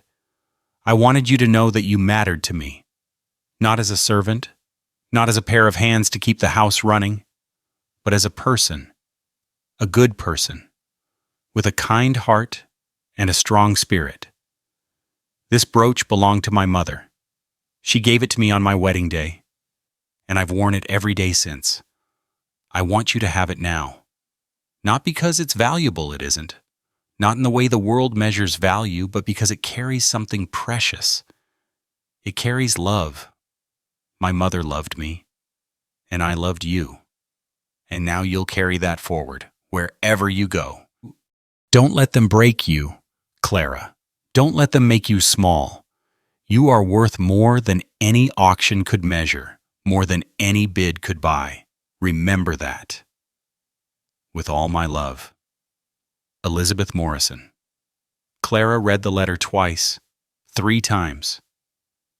The words blurred on the 4th, and she realized she was crying, tears running down her face, dripping onto the paper, smearing the ink where they fell. She pressed the letter to her chest and bent forward, her body curling around the pain. 3 years.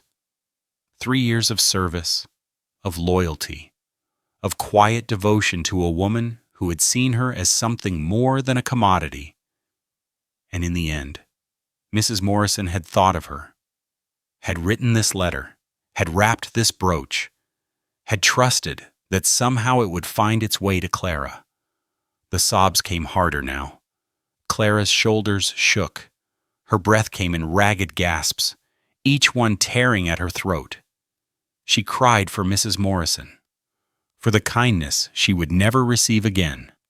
She cried for herself, for the years of loneliness, for the auction platform and the turned backs and the long walk through the dark. She cried until there was nothing left. The knock came an hour later. Clara lifted her head from the pillow. Her eyes were swollen, her face sticky with dried tears. The room had gone dark, she hadn't lit the lamp, and the sun had set while she wept. Clara. Caleb's voice, muffled by the door. There's supper if you want it. Clara's throat was raw. I'm not hungry. A pause. Then, I'll leave a plate on the stove. She heard his footsteps retreat down the hall. Clara lay in the dark, the letter still pressed against her chest, the brooch digging into her palm where she'd clutched it.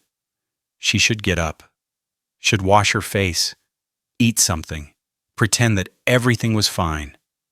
She didn't move. The night stretched on. Clara drifted in and out of sleep, her dreams tangled with images of Mrs. Morrison, her gentle smile, her soft voice, the way she'd looked that last morning when Clara had brought her tea and she'd reached up to touch Clara's face. You're a good girl, she'd said. Don't ever let anyone tell you different. Clara woke with the words echoing in her ears. She rose before dawn. Her body moved like it belonged to someone else, washing, dressing, braiding her hair with fingers that felt thick and clumsy. She pinned the brooch to her collar, the way Mrs. Morrison used to wear it, and looked at herself in the small mirror above the washstand. The face that looked back was pale, hollow-eyed. A stranger's face. Clara turned away. The kitchen was empty when she reached it. Caleb had been up already, the stove was lit. Coffee warming, her untouched plate from last night scraped clean and washed.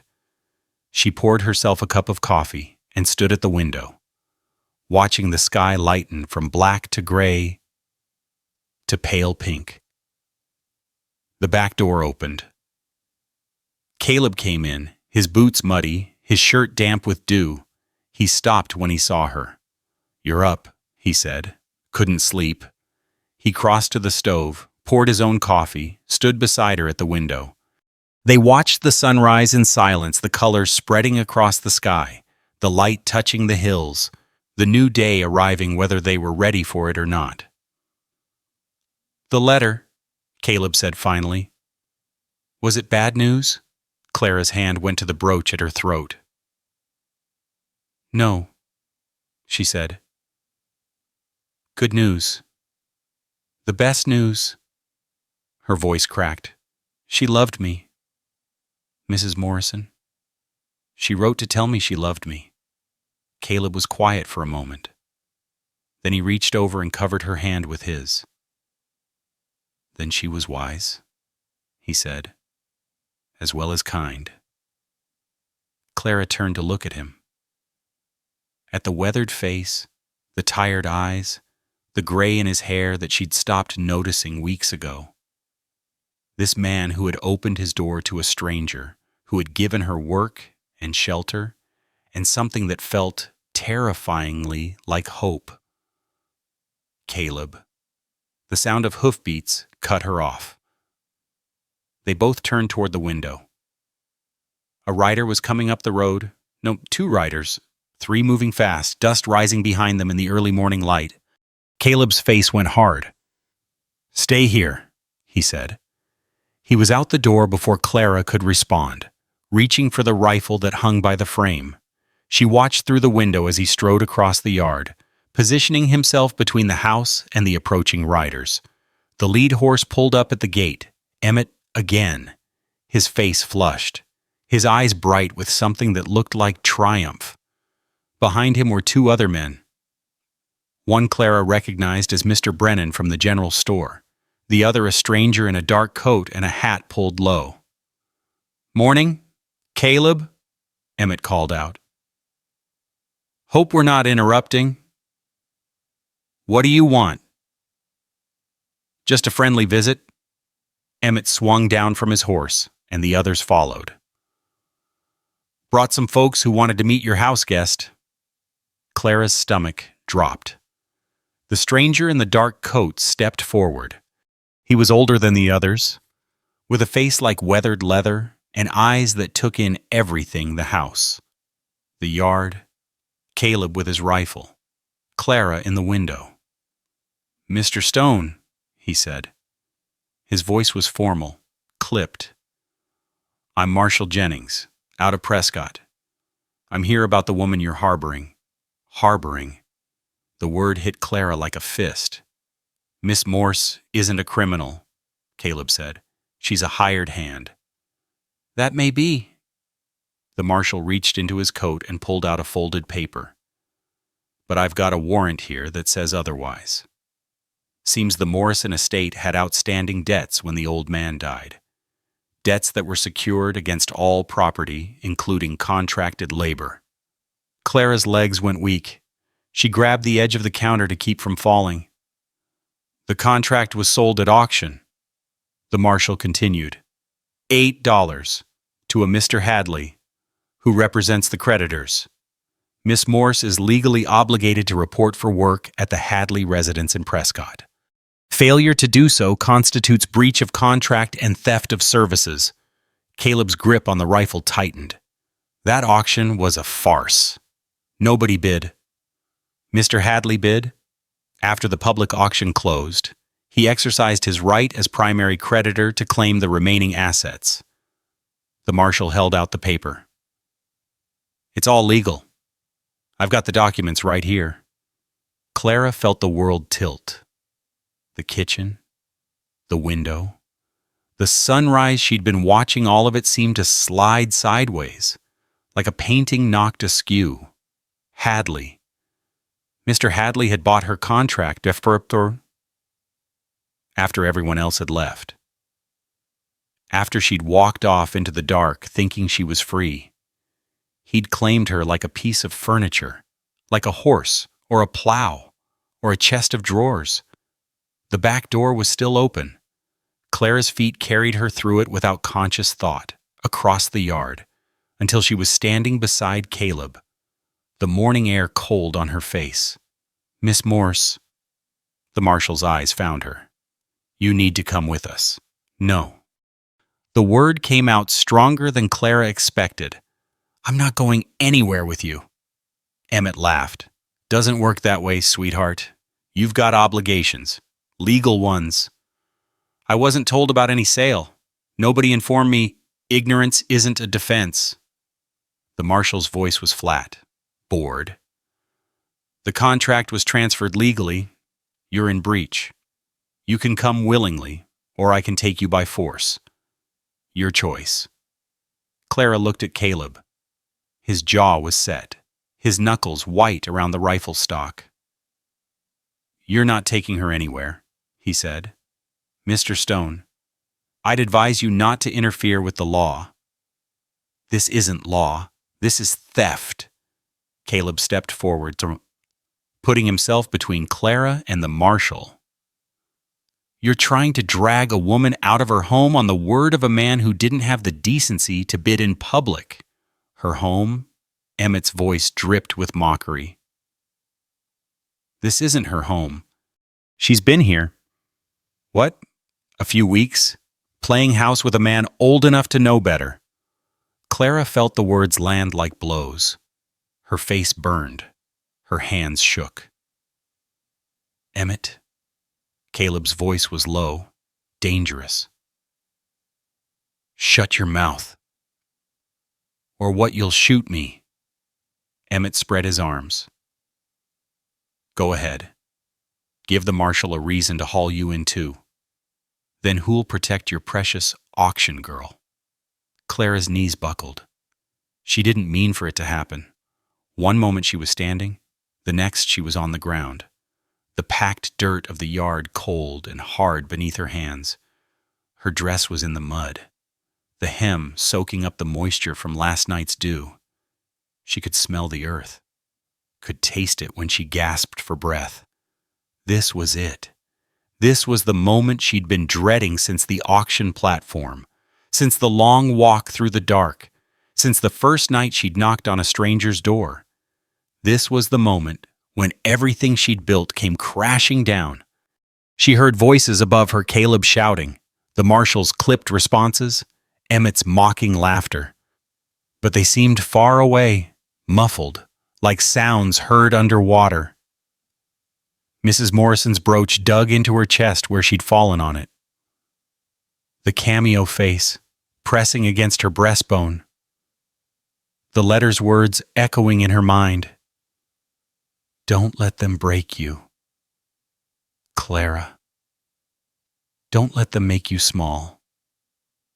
Clara pushed herself up. Her hands were covered in mud. Her dress was ruined. Her hair had come loose from its braid, strands hanging in her face. She looked like exactly what Emmett had called her, a charity case. A stray. A woman with nothing and nobody. But she stood. I have money, she said. The voices stopped. What? The marshal turned to look at her. I have money. Clara's voice was shaking, but she forced the words out. $2.37. And this? She touched the brooch at her collar. It's not worth much, but it's something. I can pay off the contract. Buy myself out.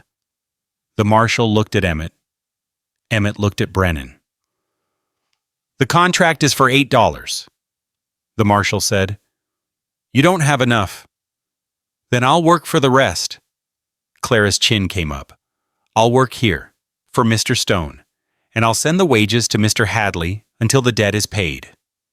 That's legal, isn't it? A payment arrangement? The marshal hesitated. Clara could see him calculating, weighing his options. I'd have to verify that with Mr. Hadley. Then verify it. Clara stepped forward, and something in her face made the marshal take a step back. Send him a telegram. Write him a letter. Do whatever you have to do. But I'm not leaving this ranch until I have an answer. The silence stretched. The sun was fully up now, casting long shadows across the yard. The horses stamped and shifted. Somewhere in the cottonwoods, a bird began to sing. Emmett broke first. "This is ridiculous," he said. "She's stalling him. Just take her and be done with it." "I can't take her if there's a legitimate dispute about the contract." The marshal's voice was reluctant, but firm. "If she's claiming a payment arrangement, I have to give Hadley a chance to respond." "How long?" Caleb asked. The marshal considered. "A week, maybe 2. I'll send word to Prescott today. And in the meantime, the marshal looked at Clara, then at Caleb, then at the house behind them. "In the meantime, Miss Morse stays here, under Mr. Stone's supervision. If she runs, you're both liable." Clara's legs were shaking. Her hands were shaking. Everything was shaking. But she was still standing. "I won't run," she said. The marshal nodded once. He turned to his horse, mounted, gathered the reins. 2 weeks, he said. "I'll be back with Hadley's answer." He rode out, Brennan following. Emmett lingered a moment longer, his eyes moving between Clara and Caleb. "This isn't over," he said. Then he was gone. Clara stood in the yard, covered in mud, her dress ruined, her hands raw where she'd caught herself falling. She should feel relieved. She should feel victorious. She'd bought herself time, fought back, refused to break. But all she could feel was the cold certainty settling into her bones. 2 weeks. She had 2 weeks to find a way out. And Hadley's answer, when it came, might not be the one she needed. The night came and went without sleep. Clara sat on the edge of her bed, still wearing the mud-stained dress, watching the darkness outside the window thin into gray. Her hands lay in her lap, palms up, the dried mud cracking along the lines and creases like old parchment left too long in the sun. 2 weeks. The words circled in her mind, chasing each other like dogs after their tails. 2 weeks to find $8. 2 weeks to convince a man she'd never met to accept a payment arrangement. 2 weeks before the marshal came back and took her to Prescott, to Mr. Hadley, to a life of servitude she hadn't chosen and couldn't escape. Her fingers found the brooch at her collar. Don't let them break you, Clara. She wasn't broken. Not yet. But she could feel the cracks spreading, could feel the weight of everything pressing down on her shoulders, threatening to crush her into the dust. The door opened. Clara looked up. Caleb stood in the doorway, a cup of coffee in each hand, his face drawn with exhaustion. He'd been up all night too. She'd heard him pacing in the front room, heard the creak of the floorboards as he walked back and forth. "Here," he said, holding out one of the cups. Clara took it. The tin was warm against her palms. She wrapped her fingers around it, feeling the heat seep into her cold skin. Caleb sat down on the wooden chair across from the bed. He didn't speak right away, just sipped his coffee, his eyes on the window, watching the light grow. "I've been thinking," he said finally. Clara waited. The ranch." Caleb set down his cup on the floor beside the chair. "It's not worth much, the land's good, but I've let it go these past years. Still, there's equity, enough to pay off your contract. If I sold the south pasture," Clara's breath caught. "No." "Clara." "No." She set her own cup aside, her hands suddenly trembling. "I'm not letting you sell your land for me. This place is your home, your family's home, Sarah's home. Sarah's dead." Caleb's voice was flat. "She doesn't need a home anymore." "That's not what I meant, and you know it." Clara stood, crossing to the window, putting distance between them. "You've already done too much, taking me in, feeding me, defending me against Emmett and the marshal and everybody else in that town. I won't let you give up your land, too. It's my land to give, and it's my debt to pay. Clara turned to face him. I got myself into this. I'll get myself out. Caleb's jaw tightened. How you said yourself. You've got $2 in change. That brooch might fetch another $1, maybe $2. That leaves you $4 short. At least. I'll find a way. What way? Caleb stood, his chair scraping against the floor. You reckon you'll walk into town and ask for a loan? From the same folks who watched you stand on that auction block and didn't lift a finger? Clara's face burned. She looked away. I don't know, she said. I don't know how I'm going to fix this, but I won't let you sacrifice everything you have for someone you've known less than a month. It's not a sacrifice if I choose it. It's still wrong. They stood there, the space between them thick with words neither of them could say. Clara felt the weight of it, the impossibility of the situation. The debt that couldn't be paid, the future that was slipping away like sand through her fingers. There's another way, Caleb said quietly. Clara looked at him. We could marry. The words landed in the room like stones dropped into still water. Clara felt them ripple outward, felt them touch every corner of the small bedroom, felt them change the shape of everything. What, if we married, your contract would transfer to me, or legal precedent? A wife's obligations become her husband's. Caleb's voice was steady, but his hands were clenched at his sides. I'd pay Hadley the $8 myself. Call it a wedding gift. Clara's legs gave out. She sat down hard on the edge of the bed, her heart hammering in her chest. You can't be serious. I am. Caleb, we barely know each other. You can't marry someone just to pay off their debt? I'm not marrying you to pay off your debt. Caleb crossed the room and knelt in front of her, his eyes level with hers. I'm marrying you because I want to.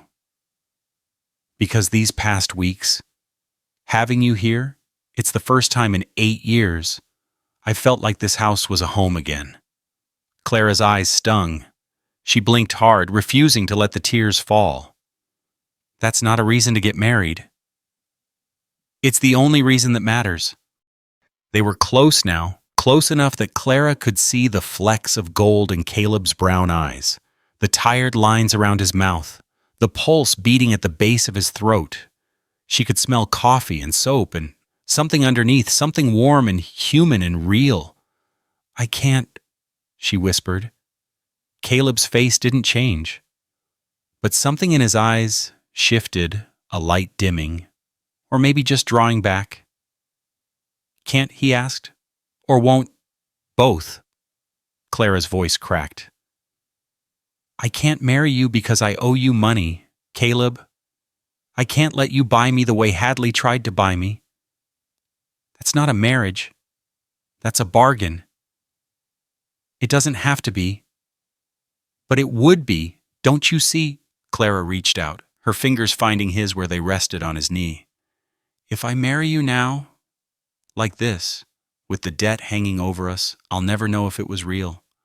I'll never know if I chose you or if I was just running away from something worse. Caleb was quiet for a long moment. His hand turned under hers, palm up, fingers curling around her own. And if the debt was gone, he asked, if Hadley accepted your payment arrangement, or if the contract was voided, somehow would you stay? Clara looked at him, at this man who had taken her in, fed her, defended her, offered to sell his land and marry a stranger just to keep her safe. This man who had lost everything and built himself a fortress of silence, and then let her in anyway. Yes, she said. I would stay? Caleb nodded. He released her hand and stood. Then we find another way, he said. together. The days that followed were strange, suspended. Clara and Caleb worked side by side checking fence lines, tending the garden, feeding the chickens and the horses and old Pete. They ate together in the kitchen, slept in their separate rooms, and didn't speak of marriage or debt or the marshal who would return in less than 2 weeks. But something had changed between them. Clara felt it in the way Caleb looked at her across the breakfast table, in the way his hand found the small of her back when they walked together, guiding her over rough ground, in the way he said her name, soft and certain, like it belonged to him. She felt it in herself, too. The way her eyes sought him out when she woke in the morning, the way her heart lifted when she heard his footsteps on the porch, the way she caught herself imagining what it would be like to stay here forever, to make this place her home. But the debt was still there, the contract was still valid, and the marshal was still coming. On the 9th day, Clara rode into town alone. Caleb hadn't wanted her to go, had argued. In fact, his voice rising in a way she'd never heard before, but she'd insisted. This was her fight, her debt, her future. She had to face it herself. The general store was quiet when she pushed open the door. Mr. Brennan stood behind the counter, a rag in his hand, polishing the brass scale with slow, circular motions. He looked up when she entered, and his face went through several expressions before settling on something like resignation. "Miss Morse," he said. "Mr. Brennan?" Clara crossed to the counter. "I want to send a telegram. To Mr. Hadley in Prescott." Brennan's eyebrows rose. "A telegram. Yes. I want to propose a payment arrangement. Formally, in writing." Brennan set down the rag. He looked at her for a long moment, at the mud still caked under her fingernails, the sun-browned skin of her face, the brooch at her collar that marked her as something more than a servant. "The telegraph office is across the street," he said finally. "But Miss Morse—" "Yes." Brennan hesitated. His hands fidgeted with the rag, twisting it into a knot.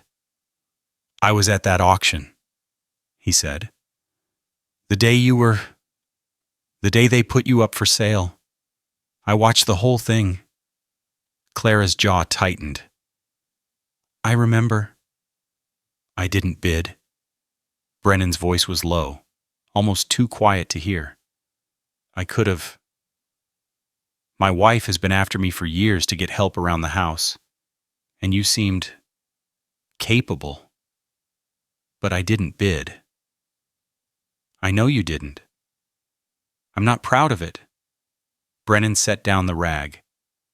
His eyes met hers, and for the first time, Clara saw something human in them. Not cruelty, not judgment, just shame. "I watched you walk out of there with nothing, and I told myself it wasn't my business. Told myself somebody else would help." Clara didn't speak. She waited. "My mother was a servant." The words came out in a rush, like water breaking through a dam. "Worked in a big house back east, before she came out here. She used to tell me stories about the way they treated her, the masters, the other servants, everybody. She said the worst part wasn't the work. It was the way folks looked through her, like she wasn't even there." Clara's throat tightened. "I looked through you that day," Brennan said. "Just like they looked through my mother, and I've been thinking about it ever since." He reached under the counter and pulled out a small leather pouch. He set it on the wood between them. "There's $5 in there," he said. "It's not much, but it's what I can spare. Take it. Put it toward your debt." Clara stared at the pouch. Her hand reached out, hovered over it, pulled back. "I can't accept this." "Yes, you can. Brennan pushed the pouch toward her. Call it a loan if it makes you feel better. Pay me back when you're able. But take it. Clara's fingers closed around the leather. It was warm from being under the counter, soft from years of handling. Inside, she could feel the weight of coins heavy, solid, real. Why? She asked. Brennan's face creased into something that was almost a smile. Because I should have bid, he said, and I didn't. This is the least I can do. The telegraph office smelled of ink and paper. Clara stood at the counter, the pencil in her hand, trying to find the right words. The telegraph operator, a young man with ink-stained fingers and a bored expression, waited with visible impatience. To Mr. Hadley. Prescott? She wrote slowly, each letter deliberate. Recontract of Clara Morse. The pencil scratched against the paper. I hereby propose a payment arrangement for the outstanding debt of $8. I currently possess $7.37, which I am prepared to pay immediately. The remaining amount I will pay within 30 days through wages earned at the Stone Ranch, Bitter Springs. She paused. Read over what she'd written. Added one more line. I await your response. She signed her name and handed the paper to the operator. He counted the words, named a price, and Clara counted out coins from Brennan's pouch. How long for a response? She asked. The operator shrugged. Depends. Could be a day, could be a week. Prescott's not that far, but these things take time. Clara nodded. She walked out of the telegraph office into the bright afternoon sun. $7.37. Between her savings, the $5 from Brennan, and what she might get for the brooch if she had to sell it. She was so close, so painfully, impossibly close. She untied Molly from the hitching post and swung up into the saddle. The mare shifted beneath her, eager to be moving. Clara gathered the reins and turned toward home. The answer came on the 12th day. Clara was in the garden when she heard the hoofbeats. She straightened, her back protesting, and shaded her eyes against the morning sun. A rider was coming up the road, not the marshal, not Emmett, but somebody else. A boy. It looked like. On a horse too big for him. Caleb emerged from the barn, his hand going to his hip where no gun hung. He crossed the yard as the boy reined in at the gate.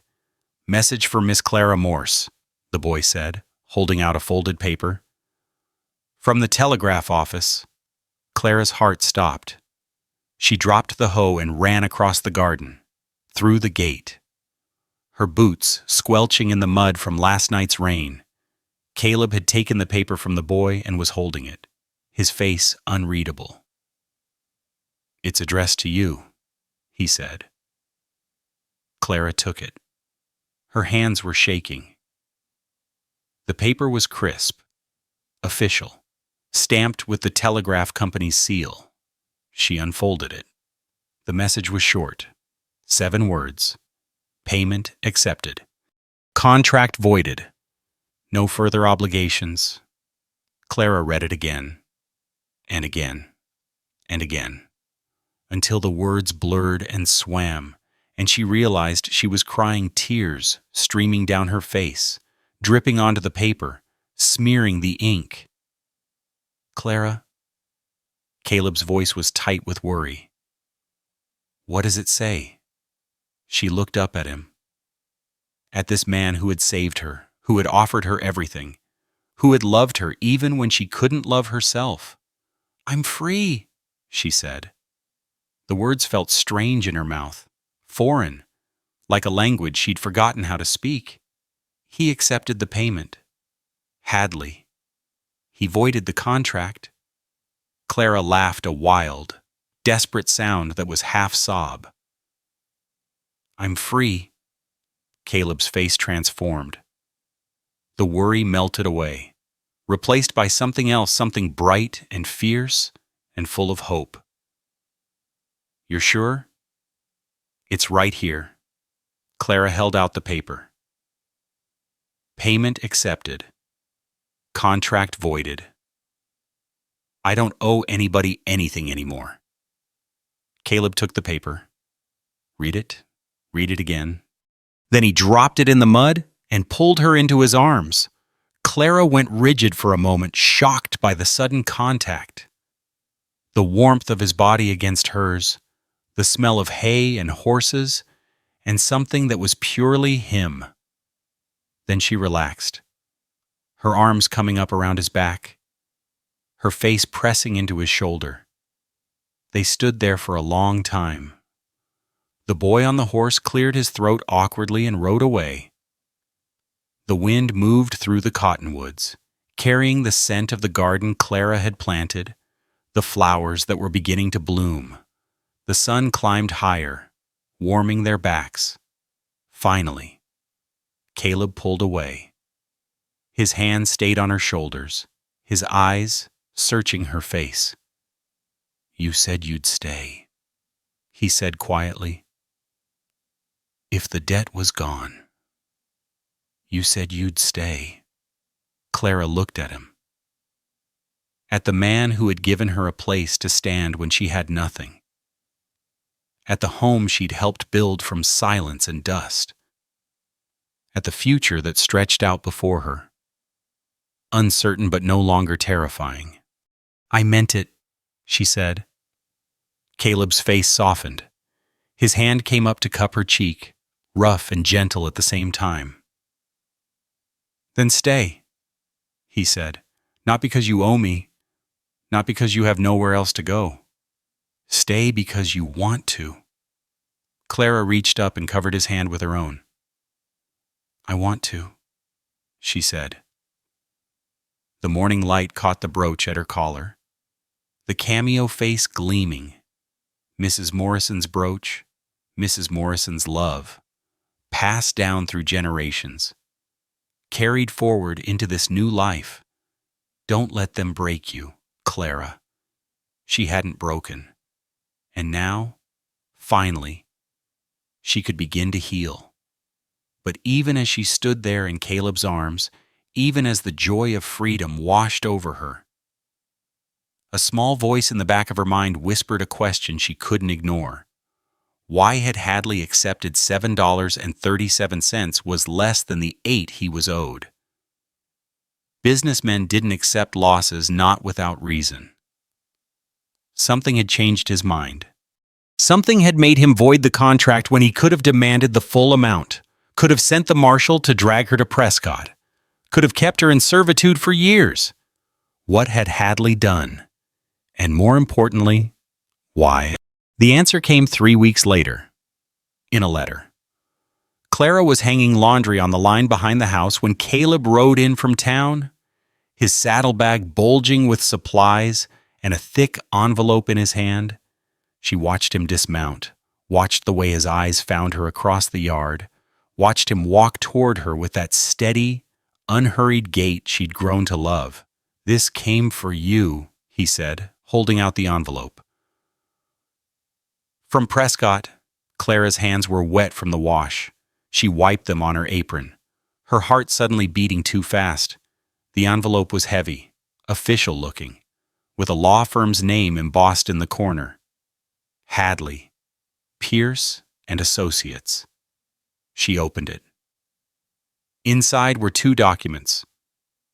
The first was a formal letter, written in a careful hand on thick cream paper, addressed to Miss Clara Morse, care of Stone Ranch, Bitter Springs.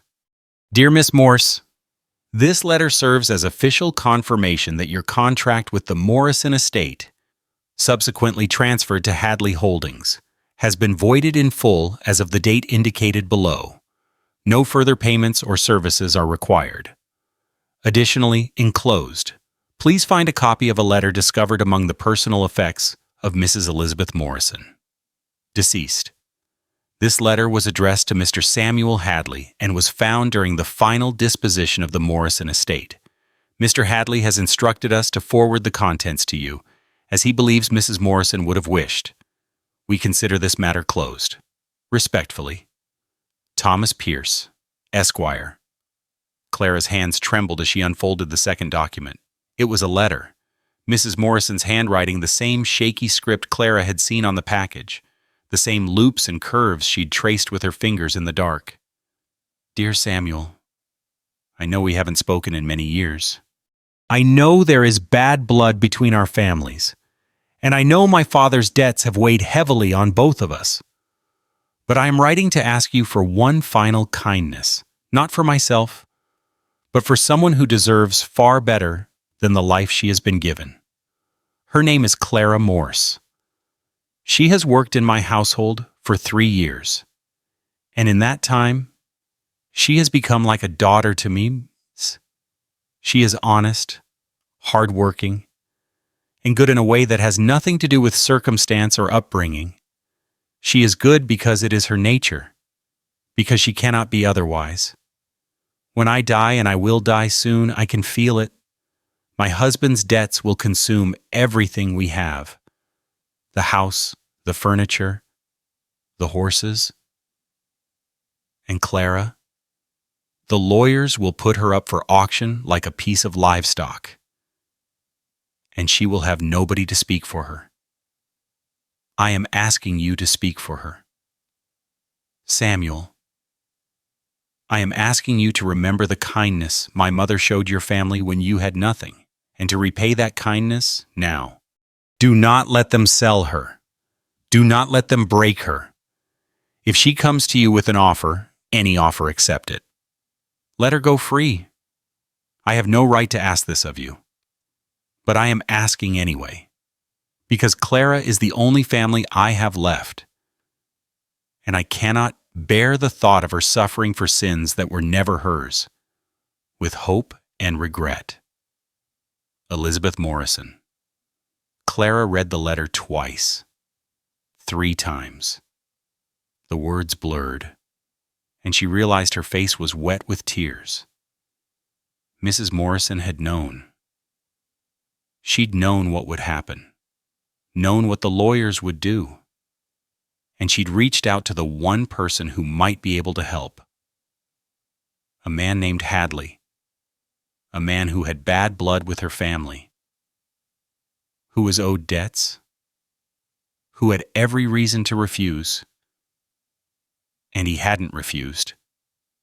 He'd accepted Clara's payment not because it was enough, but because Mrs. Morrison had asked him to.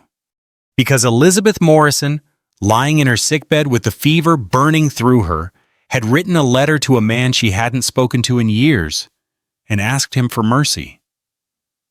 Clara pressed the letter to her chest. I have no right to ask this of you, but she'd asked anyway. And Hadley had listened. Caleb was waiting when Clara looked up.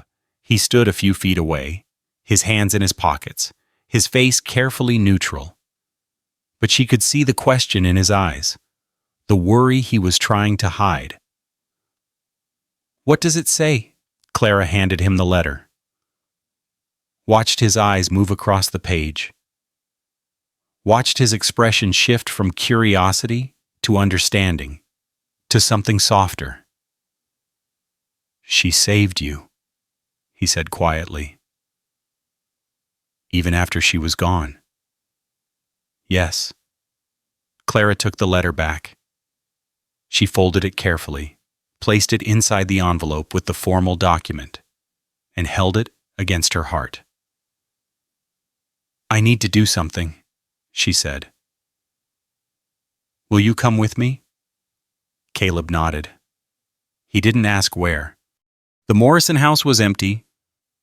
Clara stood at the gate, looking at the building she'd called home for 3 years. The windows were dark, the garden overgrown, the porch sagging where the boards had begun to rot. A new owner would come eventually, some rancher or farmer or businessman who would tear it down and build something else in its place.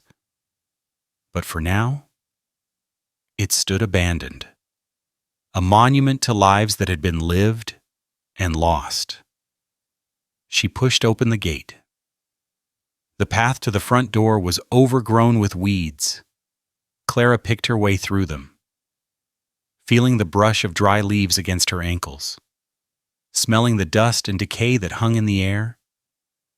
The door was unlocked. The lawyers had cleared out everything of value, and there was nothing left worth stealing.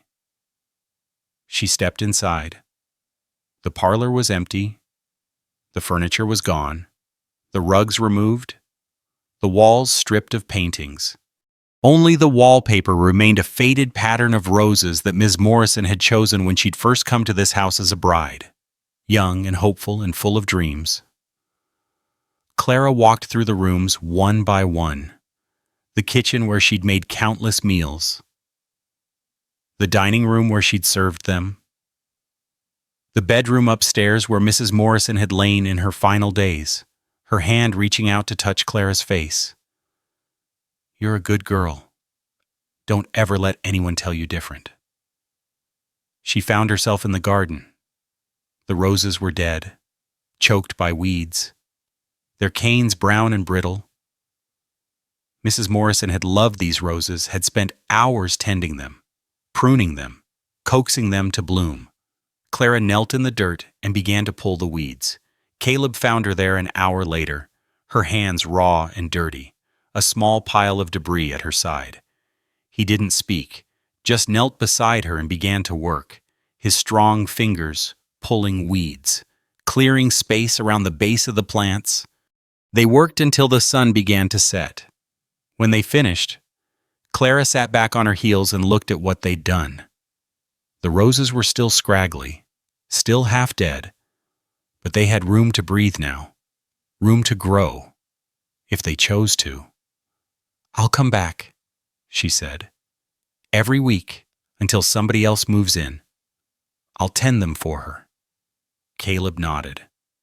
He reached over and took her hand, his fingers interlacing with hers. "She would have liked that," he said. The wedding was small.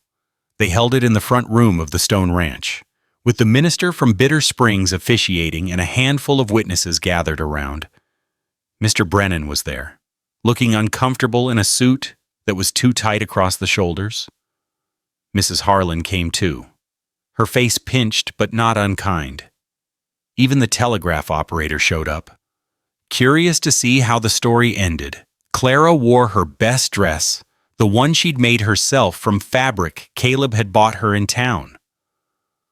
Blue calico with white buttons and a collar that set off Mrs. Morrison's brooch. Her hair was pinned up, the way Sarah used to wear hers in the photograph on the mantelpiece. Caleb wore a suit that smelled of cedar, pulled from the trunk where it had lain for 8 years.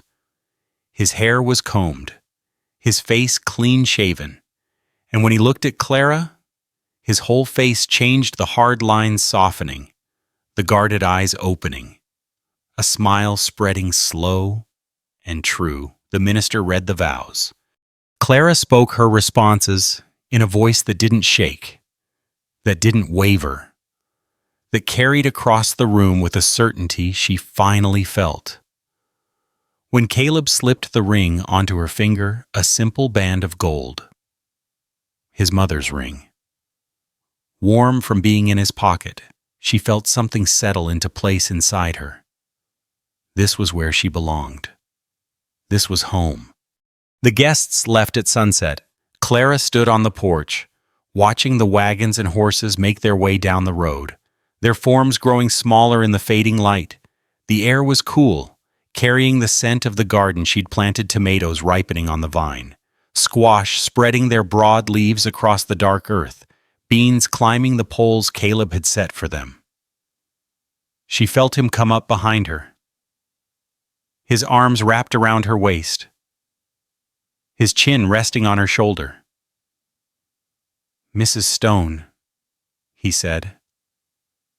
Clara smiled. The name felt strange on her tongue, but good. Right. "Mr. Stone," she replied.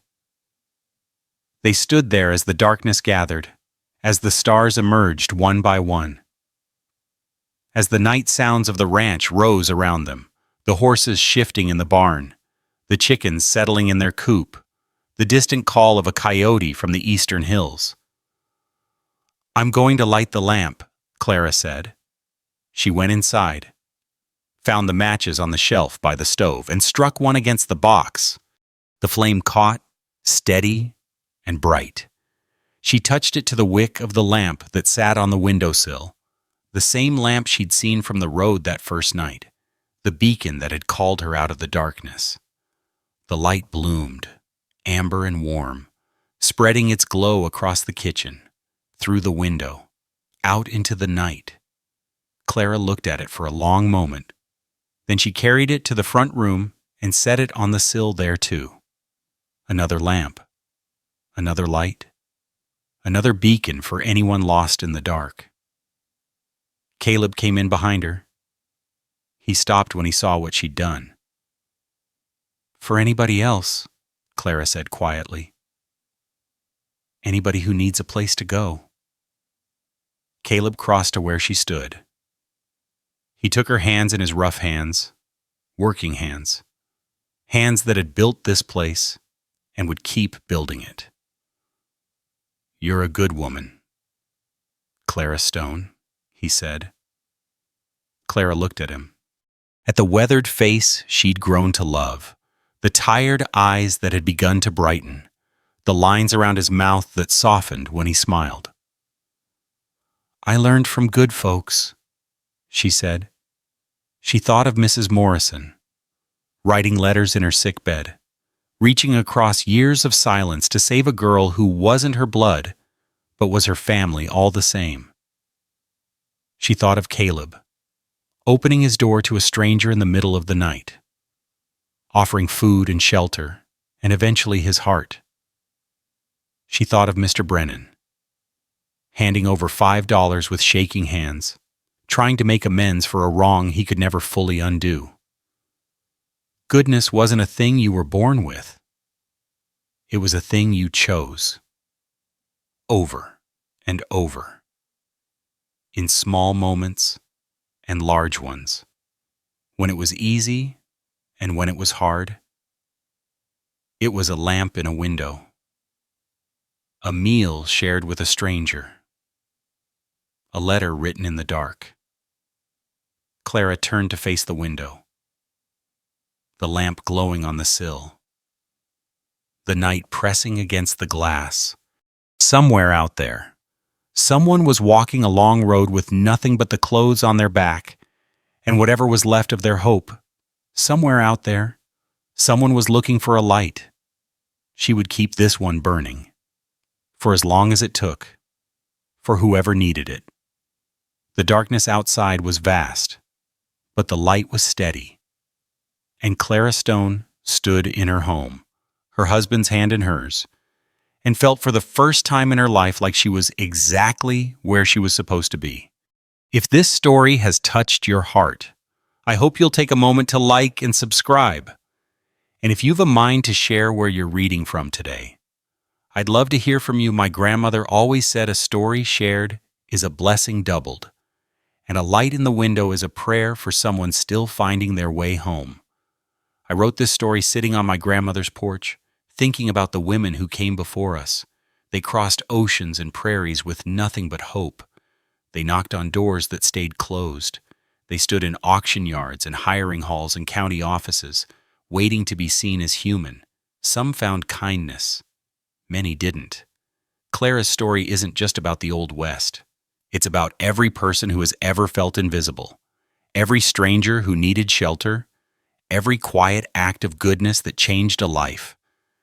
If you've ever opened your door to someone in need, or been the person knocking, this story is for you. We are all walking roads in the dark sometimes.